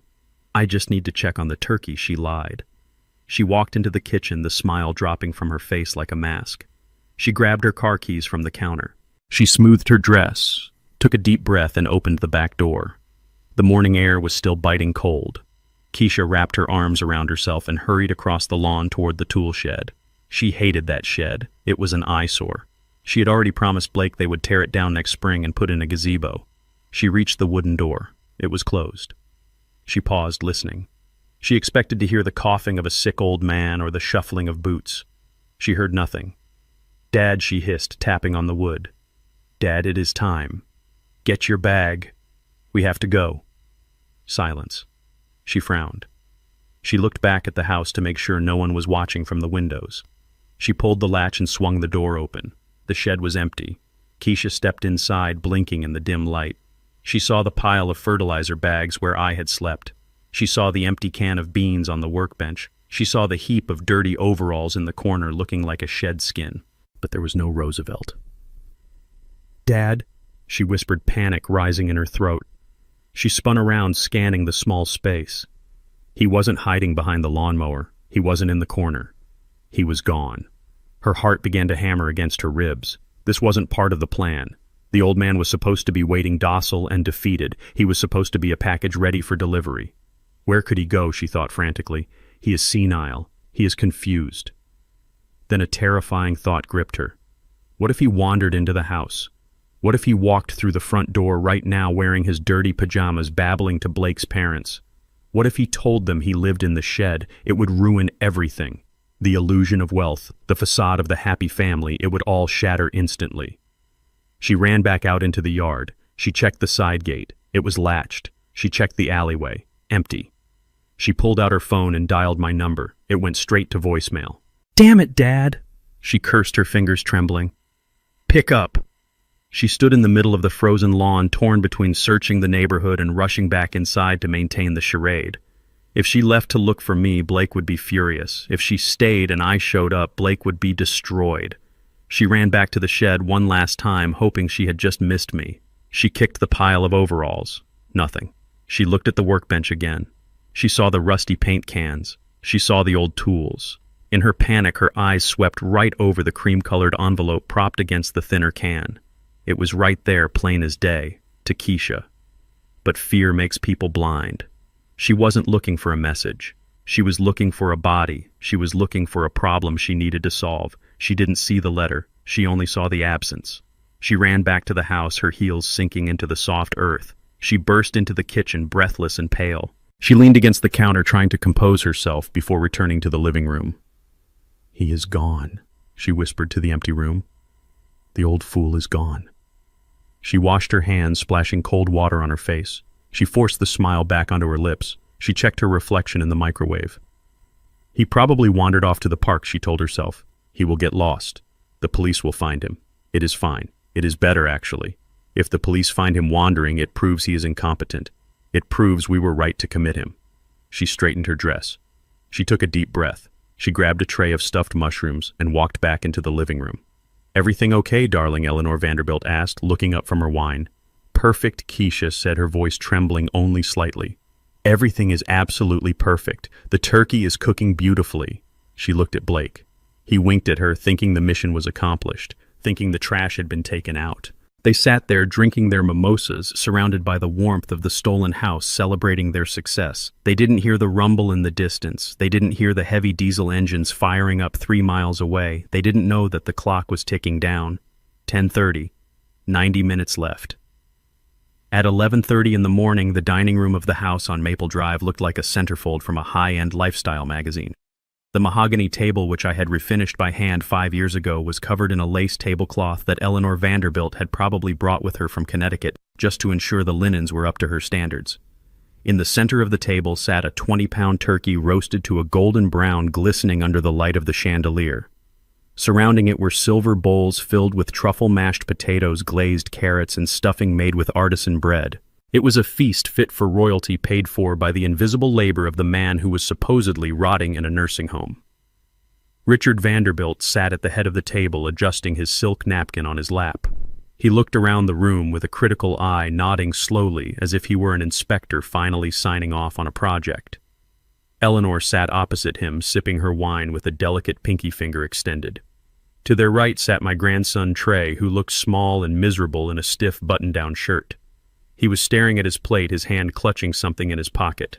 I knew what it was. It was the black titanium card. The weight of the secret was the only thing keeping him grounded. And then there were the hosts.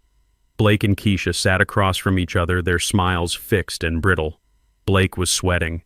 Beads of perspiration were gathering on his forehead, threatening to drip down onto his expensive suit. He kept glancing toward the hallway, toward the front door, toward the windows.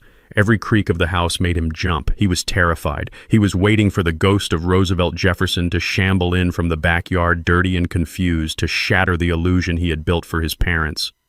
Richard cleared his throat. The sound commanded immediate silence. He raised his crystal goblet filled with a vintage Cabernet that cost more than my weekly grocery bill. "I would like to propose a toast," Richard announced, his voice booming with the unearned confidence of old money. "To my son Blake." Blake straightened up, trying to look the part of the successful heir. "We are very proud of you, son," Richard continued. "It is not easy to make it in this economy. We know we have been hard on you in the past. We expected a lot. But looking around this beautiful home, seeing the stability you have built, the lifestyle you provide for your family, it is clear you have succeeded. You are a self-made man, Blake. You did not ask for handouts. You did not lean on anyone. You built this with your own vision and your own hard work." To Blake. "Hear, hear," Eleanor chimed in, clinking her glass against her husband's. To Blake, a true provider. Blake raised his glass, his hand trembling so badly the wine sloshed against the rim. "Thank you, Dad," he choked out. That means a lot, coming from you." He drank, gulping the wine down as if it were water. He needed the alcohol to numb the panic clawing at his throat. Self-made. The words must have tasted like ash in his mouth. He knew the truth. He knew he was drowning in debt. He knew the house belonged to his father-in-law. He knew he was a fraud. Keisha raised her glass too, but she did not drink. Her other hand was hidden beneath the table, clutching her smartphone. She was dialing my number for the 10th time in the last hour. I could imagine the sound of the voicemail buzzing in her ear. "Please leave a message." She ended the call and dialed again. Her panic was rising with every failed attempt. Where was the old man? Why wasn't he in the shed? If the police found him wandering the streets, they would bring him back here. A squad car pulling up during Thanksgiving dinner would be a disaster. Or worse, what if he had regained his senses? What if he walked into a bank? What if he called a lawyer? She looked across the table at Blake. His eyes met hers. They shared a moment of pure, terrified telepathy. They were trapped in their own lie, waiting for the inevitable collapse, but praying it would hold for just one more day. Just get through the turkey. Blake's eyes seemed to plead. Just get through the pie. Then we can find him. Then we can bury him. "Let us eat," Richard declared, picking up the carving knife and fork. "Blake, why don't you do the honors? Carve the bird for your family." Blake stood up, his legs shaky. He took the knife. He looked at the turkey. It probably looked like a judge to him. Suddenly, the water in the crystal glasses rippled. It was a small movement at first, a tiny concentric circle spreading from the center of the wine. Then the silverware rattled against the china plates. A low hum began to vibrate through the floorboards, traveling up through the legs of the table and into the bodies of the diners. Eleanor frowned, putting her glass down. "Is that thunder?" she asked, looking toward the window. The forecast said clear skies. Blake froze the knife, hovering over the turkey. He felt it. It was deep. It was heavy. It wasn't thunder. Thunder rolls and fades. This sound was constant. It was growing louder, a rhythmic, mechanical grinding that sounded like the earth itself was being chewed up. Keisha dropped her phone. It hit the carpet with a dull thud. She looked at the front window. The sheer curtains were trembling. "What on earth is that?" Richard demanded, annoyed by the interruption of his meal. "Is there road work happening on a holiday?" "Blake, you said this was a quiet neighborhood." I do not know," Blake stammered. "Maybe it is a truck, a delivery truck." The sound grew to a roar. It was the sound of massive diesel engines revving in unison. It was the sound of steel tracks crushing asphalt. It was the sound of raw, unbridled power. Then the light in the room changed. A shadow fell across the dining room window, blocking out the noon sun. It wasn't a cloud. It was something solid, something massive. Trey jumped up from his chair and ran to the window. He pulled back the curtains. "Cool," he shouted, his voice filled with the awe of a 10-year-old boy. "Dad, look. It is huge." Blake ran to the window. He looked out. His face went white. All the blood drained from his skin, leaving him looking like a corpse in a designer suit. Standing on the front lawn, crushing the prize-winning azaleas and tearing up the manicured grass, were 3 yellow monsters. Caterpillar 349 hydraulic excavators. Their massive steel arms were raised high in the air, their buckets gleaming in the sun like the claws of prehistoric beasts. Behind them, parked sideways to block the entire street, was a black limousine and a fleet of black SUVs. And standing on the front porch, right in front of the door, was a man in a black trench coat holding a megaphone. The roar of the engines idled down to a menacing thrum. The house was surrounded. The ground was still shaking. "Oh my God!" Eleanor shrieked, clutching her pearls. "Blake, what is happening? Who are those people?" Blake could not speak. He could not move. He recognized the logo on the side of the machines, Falcon Development Group, and then the amplified voice boomed through the front door, shaking the walls. "This is a final eviction notice," the voice announced, calm and professional.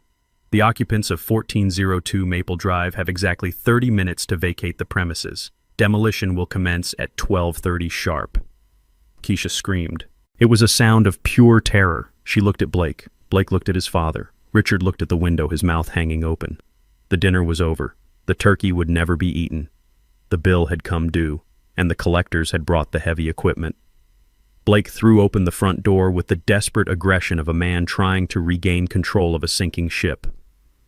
He marched onto the porch, intending to scream at a delivery driver or a lost contractor. What he found instead was a wall of black wool. 6 men in tailored suits stood in a semicircle on the porch steps. They looked like undertakers who had come to bury a giant. Behind them, the 3 massive yellow excavators idled with a menacing rumble, their diesel exhaust mixing with the crisp autumn air. The drivers sat in their cabs, hands on the levers, indifferent to the holiday, waiting for the signal to tear the roof off. At the center of the phalanx of lawyers stood Arthur Thorne. He did not look like a man who was there to negotiate. He held a leather briefcase in one hand and a stopwatch in the other. He checked the time, clicked the button on the watch, and looked up at Blake with eyes as cold as the Atlantic Ocean. "Can I help you?" Blake stammered, his voice shrinking in the face of such overwhelming force. He looked back at his parents, who had followed him to the doorway, their wine glasses still in their hands. "You are trespassing. This is private property. Get those machines off my lawn immediately, or I will call the police." Thorne did not blink. He stepped forward, his polished shoes crunching on the doormat.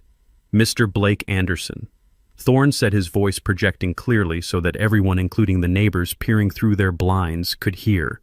"I am Arthur Thorne, General Counsel for Falcon Development Group. I am not trespassing. I am the representative of the legal owner of this property." Blake laughed, a high-pitched, nervous sound that bordered on hysteria. "Owner. I am the owner. Well, my wife and I, we live here. This is our home. You have the wrong address. Go away. Thorne opened his briefcase. He pulled out a document stamped with the official seal of the county clerk. This house located at 1402 Maple Drive was sold 7 days ago, Thorne stated calmly. The title was transferred, the deed was recorded, and the funds were cleared. The property now belongs to Falcon Development Group. We have a permit for immediate demolition to clear the site for commercial development. He held up the stopwatch. You have 29 minutes to remove your personal effects and vacate the premises. At 12:30, the structural walls come down. Behind Blake, Eleanor Vanderbilt gasped. Richard Vanderbilt stepped forward, his face turning a dark shade of red. See here, Richard blustered. This is ridiculous. My son owns this home. He is a successful broker. You cannot just roll up here on Thanksgiving and threaten to bulldoze a man's house. Who sold it to you? That is impossible. Thorne smiled. It was a shark's smile. The seller was the sole legal owner of record Mr. Roosevelt Jefferson. Blake went white. He grabbed the doorframe to steady himself. Rosie, he whispered. No, that senile old fool. He couldn't. Then a spark of desperation lit up Blake's eyes. He remembered the paper. He remembered the signature in the kitchen 2 days ago. He thought he had the trump card. You are lying, Blake shouted, pointing a finger at Thorne. That old man is incompetent. He has dementia. And more importantly, I have power of attorney. He signed it over to us 2 days ago. I control his assets. Any sale he made is void because I did not authorize it. Blake turned to Keisha, who was cowering in the hallway. Keisha, get the papers, Blake screamed. Get the medical forms. Show him we own the old man.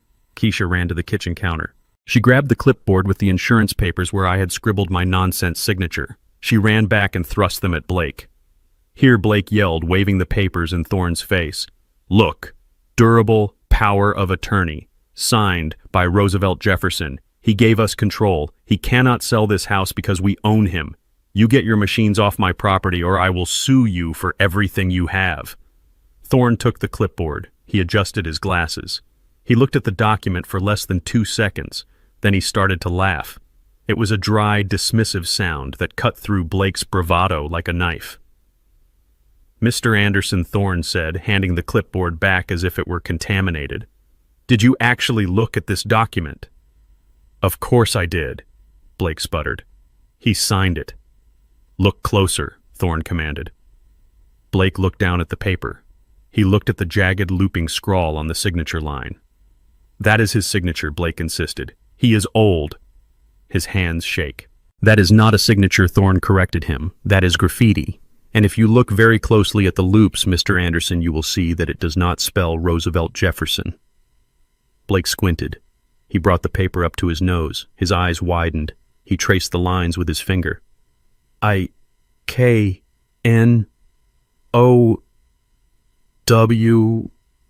I know, Blake whispered. Thorne nodded. Precisely. He knew. He knew you were trying to steal from him. He knew you were trying to commit him. And he knew that this document would be legally worthless in any court in Georgia. Roosevelt Jefferson did not sign away his rights, Mr. Anderson. He played you. Blake dropped the clipboard. The papers scattered across the porch, fluttering in the wind. But the deed, Blake stammered his reality, fracturing. We have lived here for 5 years. He promised it to us. He promised you shelter. Thorne said, his voice hardening. He did not promise you ownership. And since you forged his signature on a $400,000 loan application with a predatory lender putting his property at risk, he decided to liquidate the asset before you could lose it for him. Richard Vanderbilt made a choking sound. Forged, he repeated, looking at his son with horror. Predatory lender. Blake, what is he talking about? You said the bonus paid for the renovations. You said the firm was booming. Blake shrank under his father's gaze. He looked like a child caught stealing from the collection plate. Dad, it is a lie, Blake whined. They are lying. I have the affidavit from the lender right here, Thorne said, pulling another paper from his briefcase. And I have the police report filed this morning regarding the identity theft and mortgage fraud. Thorne looked at his stopwatch again. 25 minutes, Mr. Anderson. The excavators are very expensive to operate. We do not like to keep them idling. Keisha started to cry. It was a thin, high wail of absolute despair. Where is he? She sobbed. Where is my father? Thorne looked at her. His expression softened just a fraction, but his eyes remained steel. Mr. Jefferson is currently in an undisclosed location enjoying his retirement. He wanted me to tell you that he hopes you enjoy your lunch. He also mentioned that the shed in the backyard is excluded from the demolition order, so if you need a place to store your things, you might start there. But we have guests, Eleanor Vanderbilt shrieked. We have a turkey. Thorne signaled to the foreman in the lead excavator. The machine revved its engine, a black cloud of smoke pumping into the air. The giant steel bucket slammed into the ground, shaking the porch. Madam Thorne said over the noise, I suggest you take the turkey to go. Blake looked at the machines. He looked at the lawyers. He looked at his parents, who were looking at him with a mixture of confusion and dawning revulsion. It is over, Blake whispered. He turned and ran back into the house, pushing past his parents. Grab the silver, he screamed at Keisha. Grab the jewelry. Grab anything you can carry. The Vanderbilts stood on the porch, frozen in the wreckage of their son's lies. Thorne checked his watch. 24 minutes, he announced to the empty doorway. He turned his back on the house and walked down the steps, straightening his tie. The demolition was about to begin. The chaos on the front lawn was a symphony of destruction that I conducted from 2,000 miles away. Inside the house, the panic was absolute. Blake was running back and forth from the living room to his car, his arms full of silverware and electronics, looking like a looter in his own home. He dropped a silver platter on the driveway, and it rang out with a discordant clang that was lost beneath the idle roar of the 3 Caterpillar excavators. His parents, Richard and Eleanor Vanderbilt, stood by the crushed azalea bushes, clutching each other as if they were witnessing the apocalypse. They watched their son, the self-proclaimed titan of industry, scrambling in the mud to save a flat-screen television. Their faces were masks of horror and confusion. They were realizing that the narrative of success they had been fed was a lie, and the reality was a foreclosure carried out by heavy machinery. In the center of this hurricane stood my daughter, Keisha. She was not running. She was not packing. She was frozen. She stood on the bottom step of the porch, her arms wrapped around herself, shaking violently. She looked at the machines, then at her husband, then at the empty driveway where my old truck used to be. Her eyes were wide and vacant. She was in shock. The world she had built on the foundation of my sacrifice had just liquefied beneath her feet. Arthur Thorne watched the scene with the dispassionate gaze of a man who had overseen hostile takeovers and corporate liquidations. He checked his stopwatch. 15 minutes remained. He signaled to one of his junior associates, a young woman in a sharp blazer who was holding a tablet case. She nodded and handed him an iPad Pro. Thorne walked through the mayhem, stepping over the dropped silver platter without breaking stride. He approached Keisha. He did not offer her a tissue. He did not offer her comfort. He offered her a screen. Mrs. Anderson Thorne said, his voice cutting through the noise of the engines. There is someone who wishes to speak with you. It is a matter of some urgency regarding the transition of the property. Keisha blinked, looking at him as if he were speaking a foreign language. Who? She whispered, her voice barely audible. Thorne did not answer. He simply held the iPad up to her face. The screen was black for a second, reflecting her own terrified, tear-streaked face. Then the connection stabilized. The pixels flared to life. The image that filled the high-definition screen was so bright, so vibrant that Keisha had to squint. It was a window into another world. The background was a deep, impossible blue. It was the color of the Caribbean Sea meeting a cloudless sky. The sun was shining with a brilliance that made the gray November day in Atlanta look like a black and white photograph. In the foreground, sitting on the white leather deck of a private yacht, was a man. He was not wearing dirty denim overalls. He was not covered in grease or dust. He was wearing a linen suit the color of oatmeal, tailored to perfection, with a silk pocket square that fluttered gently in the ocean breeze. On his wrist sat the gold Patek Philippe watch that caught the sunlight. In his hand he held a crystal flute of vintage champagne, the condensation beating on the glass. Keisha leaned in her breath, hitching in her throat. She recognized the eyes. They were the only thing that remained of the father she thought she knew. But the rest of him was a stranger. This was not Rosie the gardener. This was Roosevelt Jefferson, the majority shareholder. This was the man who signed the checks. Dad, she gasped, reaching out to touch the screen but pulling her hand back as if it were hot. Dad, where are you? The police are looking for you. We thought you were lost. We thought you were dead. I took a sip of champagne, letting the bubbles burst on my tongue. I looked into the camera lens, looking directly into her eyes across the digital divide. I did not smile. I did not frown. I looked at her with the serene detachment of a judge delivering a verdict. "Hello, Keisha," I said.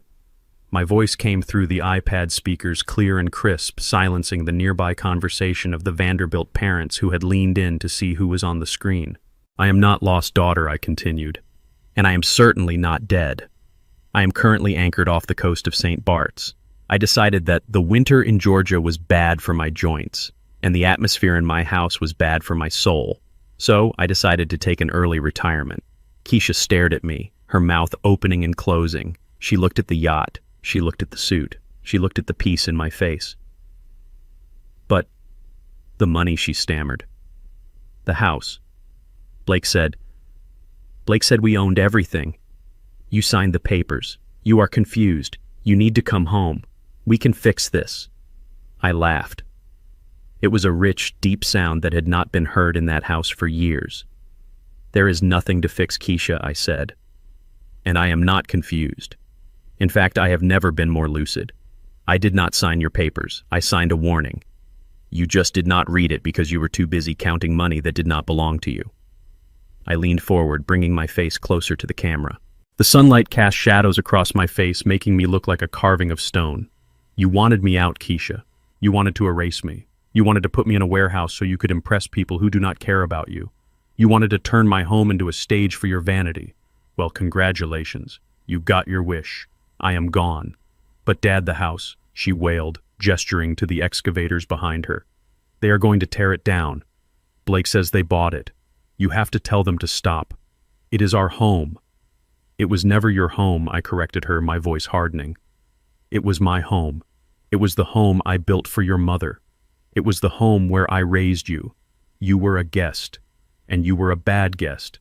You disrespected the host. You tried to steal the furniture. And you tried to bury the landlord." I took another sip of champagne. "And regarding the demolition," I said, "I cannot stop it. I would not stop it even if I could. I sold it to Falcon Development Group. I believe you know their reputation. They are very efficient." Blake ran up to Keisha, then panting, sweating, holding a box of watches. He looked at the screen. He saw me. He saw the yacht. His eyes almost popped out of his head. "Rosie," he shouted. "What is this? Is that a boat? Where did you get a boat? Tell these people to leave. Tell them I have power of attorney." I looked at Blake. I looked at the man who had called me a stray.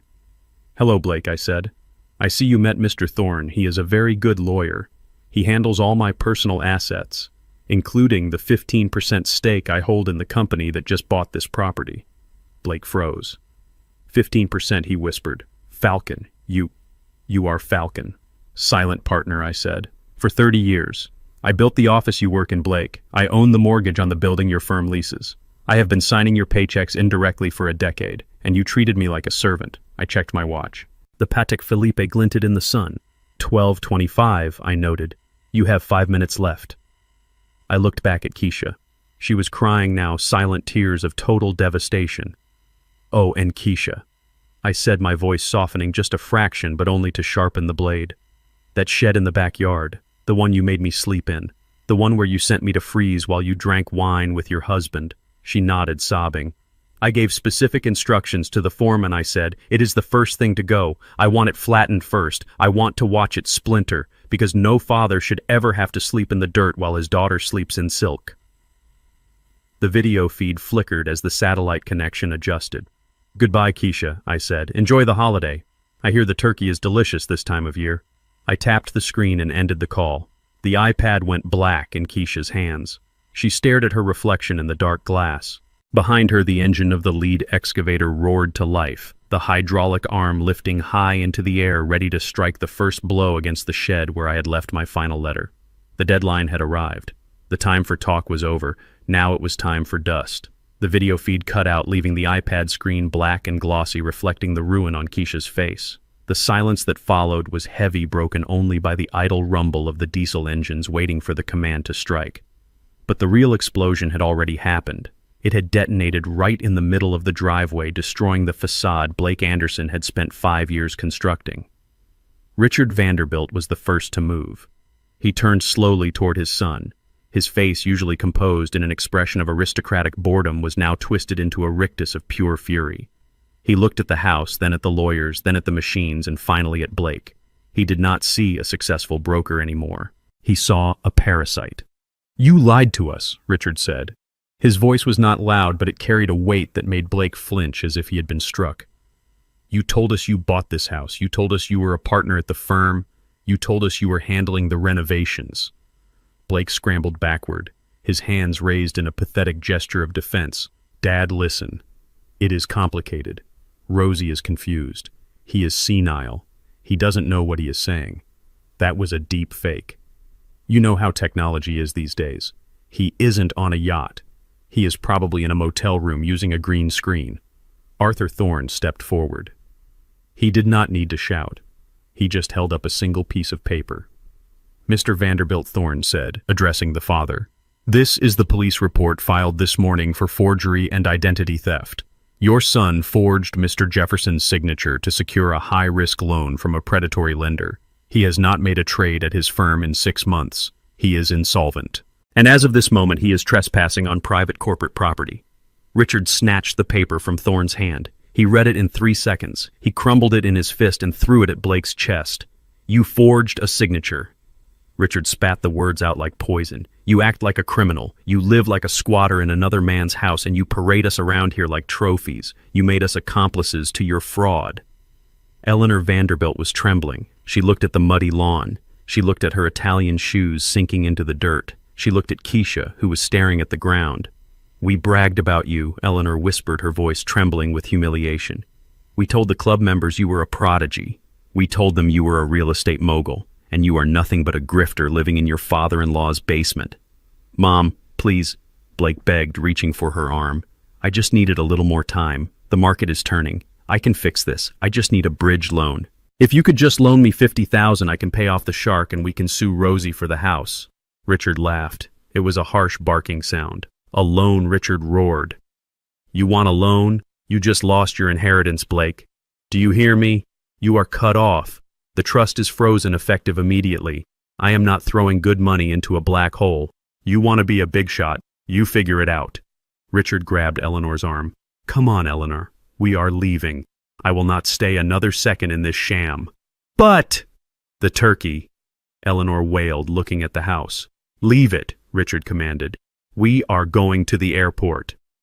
They walked to their rental car, stepping over the silver platter Blake had dropped earlier. They got in and slammed the doors. They did not look back. They reversed down the driveway, nearly hitting one of the black SUVs, and sped away down the street.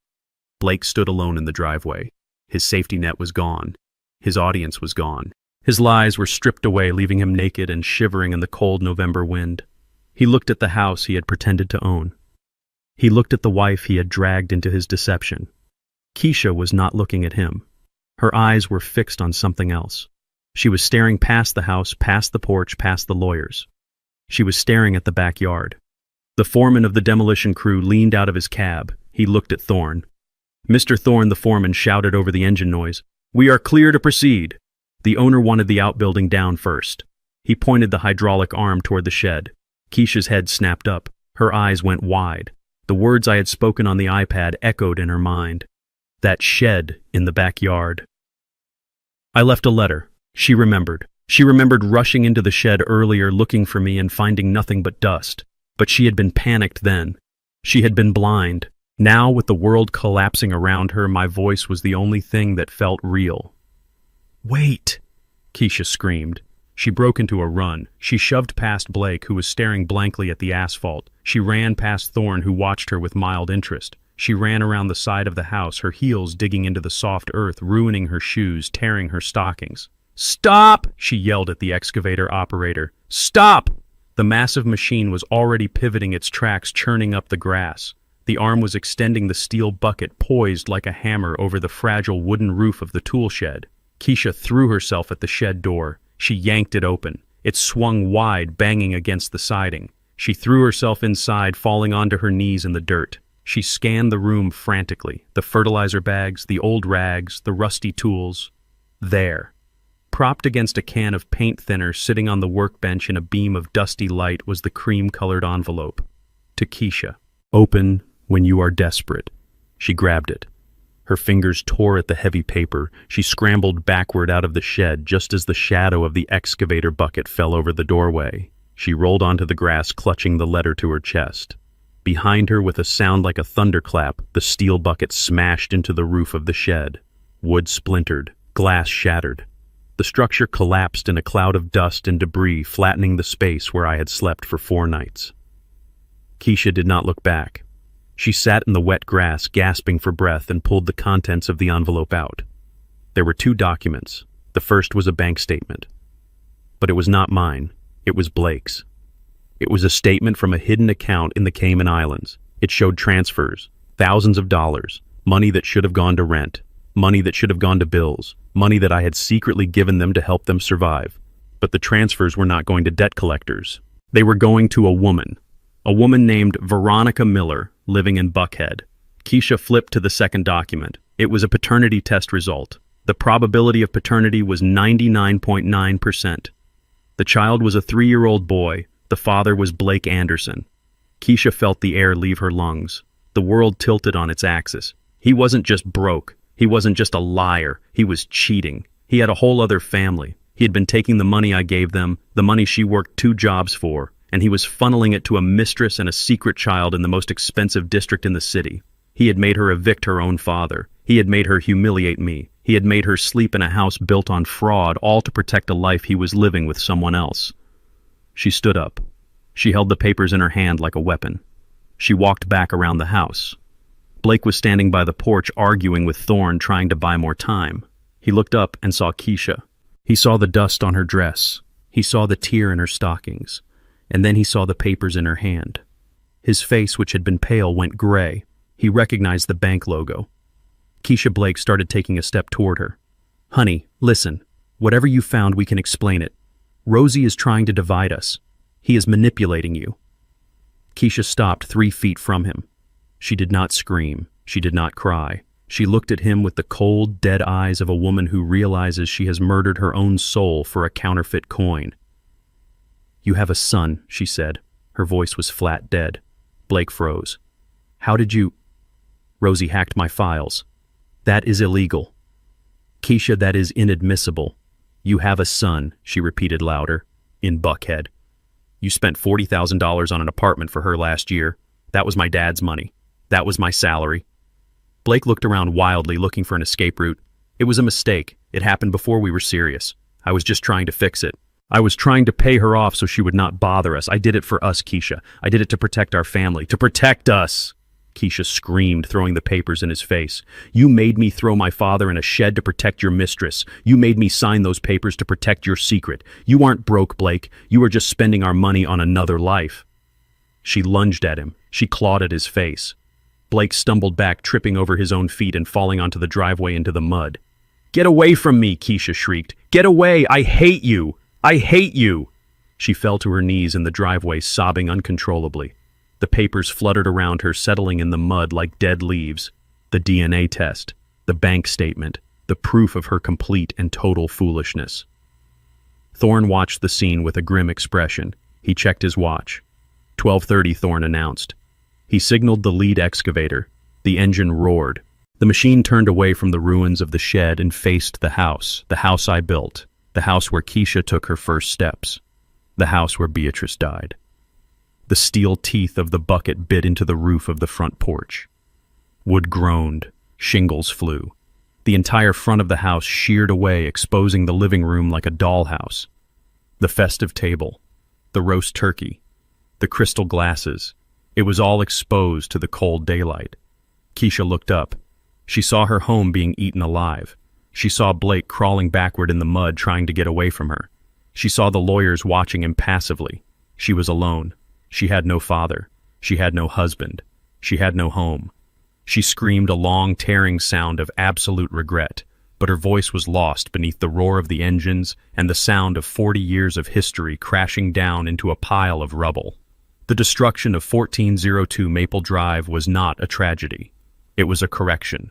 The lead excavator swung its massive yellow arm and the steel bucket crashed through the roof of the master bedroom. The sound was like a bomb going off. Wood splintered and glass exploded outward in a glittering shower. The walls I had framed with my own hands 30 years ago buckled and collapsed, sending a plume of drywall dust into the cold November air. I watched on the screen as the second machine drove straight through the bay window of the living room. It plowed over the expensive furniture Blake had bought on credit. It crushed the dining table where 10 minutes ago they had been toasting to their own lies. The 20-pound golden turkey rolled off the table and was instantly flattened under a steel track, grinding it into the dirt along with the Persian rug. Blake Anderson stood in the driveway watching his kingdom turn to rubble. He looked small. He looked pathetic. He was covered in mud, his suit ruined his face, a mask of absolute disbelief. He turned to run to get to his car to escape the nightmare he had created, but he did not make it 3 steps. A siren wailed, cutting through the mechanical roar of the demolition. 2 police cruisers screeched to a halt at the curb, blocking the exit. Officers swarmed out, their hands on their holsters. Arthur Thorne stepped forward, pointing a finger directly at Blake. "That is him," Thorne said, his voice cutting through the chaos. "That is the man who forged the loan documents." Blake froze. He looked at the officers, then at Thorne, then at the ruins of the house. He tried to speak, but only a strangled sob came out. The officers grabbed him. They spun him around and slammed him against the hood of the black SUV. The click of the handcuffs was audible even over the sound of the crushing timber. "You have the wrong guy," Blake screamed as they shoved him into the back of the squad car. "My father-in-law told me to do it. He is the one you want. He is crazy. He set me up. Nobody listened." The door slammed shut, sealing him inside his new reality. He was going to spend Thanksgiving in a holding cell and the next 10 years explaining to a judge why he stole a house from an old man. Keisha did not look at her husband. She did not move to help him. She stood in the middle of the yard, her heels broken, her dress torn, surrounded by the debris of her childhood home. She watched the excavator tear down the wall of her old bedroom. She saw her life disintegrate. She had no husband. He was a criminal and a cheater with a secret family. She had no father. She had betrayed him, and he had vanished. She had no home. It was being loaded into dump trucks right before her eyes. She fell to her knees in the dirt, clutching the DNA test and the bank statement to her chest. She opened her mouth to scream, but no sound came out. She was a statue of regret, sitting in the wreckage of her own greed. The dust from the house settled on her hair, turning it gray, making her look like the old woman she had tried to discard. I watched it all from the deck of the yacht. The feed cut out as the local news crews arrived to film the spectacle, but I had seen enough. I closed the iPad and handed it to Marcus, who was standing nearby holding a fresh bottle of champagne. "It is done," Marcus said softly. "It is done," I replied. I stood up and walked to the railing of the boat. The Caribbean Ocean stretched out before me, endless and blue. The water was clear, so different from the muddy red clay of Georgia. The air was warm, smelling of salt and freedom. "They thought I was just an old man," I said, speaking to the wind and the waves. They looked at my gray hair and my slow walk, and they saw weakness. They saw a resource to be mined until it was empty. They forgot who I am. I looked down at my hands. They were manicured now, no longer stained with grease, but the strength was still there. I built that life from nothing. I continued, my voice gaining strength. I mixed the mortar, I laid the bricks, I wired the lights. I created a world for them where they could be safe and warm, and because I built it, I had the right to tear it down. I took a sip of the cold champagne. They wanted a Thanksgiving dinner. They wanted to show off. They wanted to pretend they were kings and queens while I ate beans in a shed. Well, they got a show. They got a lesson in structural engineering. If the foundation is rotten, the house must come down. I thought about Keisha sitting in the dirt. I felt a flicker of sadness, but I crushed it. She had made her choice. She chose the husband who called me a stray. She chose the nursing home. She chose the betrayal. "I am not cruel," I whispered. "I am just a contractor. And when a building is condemned, you do not paint it. You bulldoze it." I put on my sunglasses, blocking out the glare of the tropical sun. I looked at the horizon. I was 73 years old. I had millions of dollars in the bank. I had my health. And for the first time in 40 years, I had no one to take care of but myself. "This Thanksgiving, I am not thankful for the turkey," I said, raising my glass to the empty ocean. "I am not thankful for the family that tried to bury me. I am thankful for the clarity. I am thankful that I woke up before the dirt hit the coffin lid."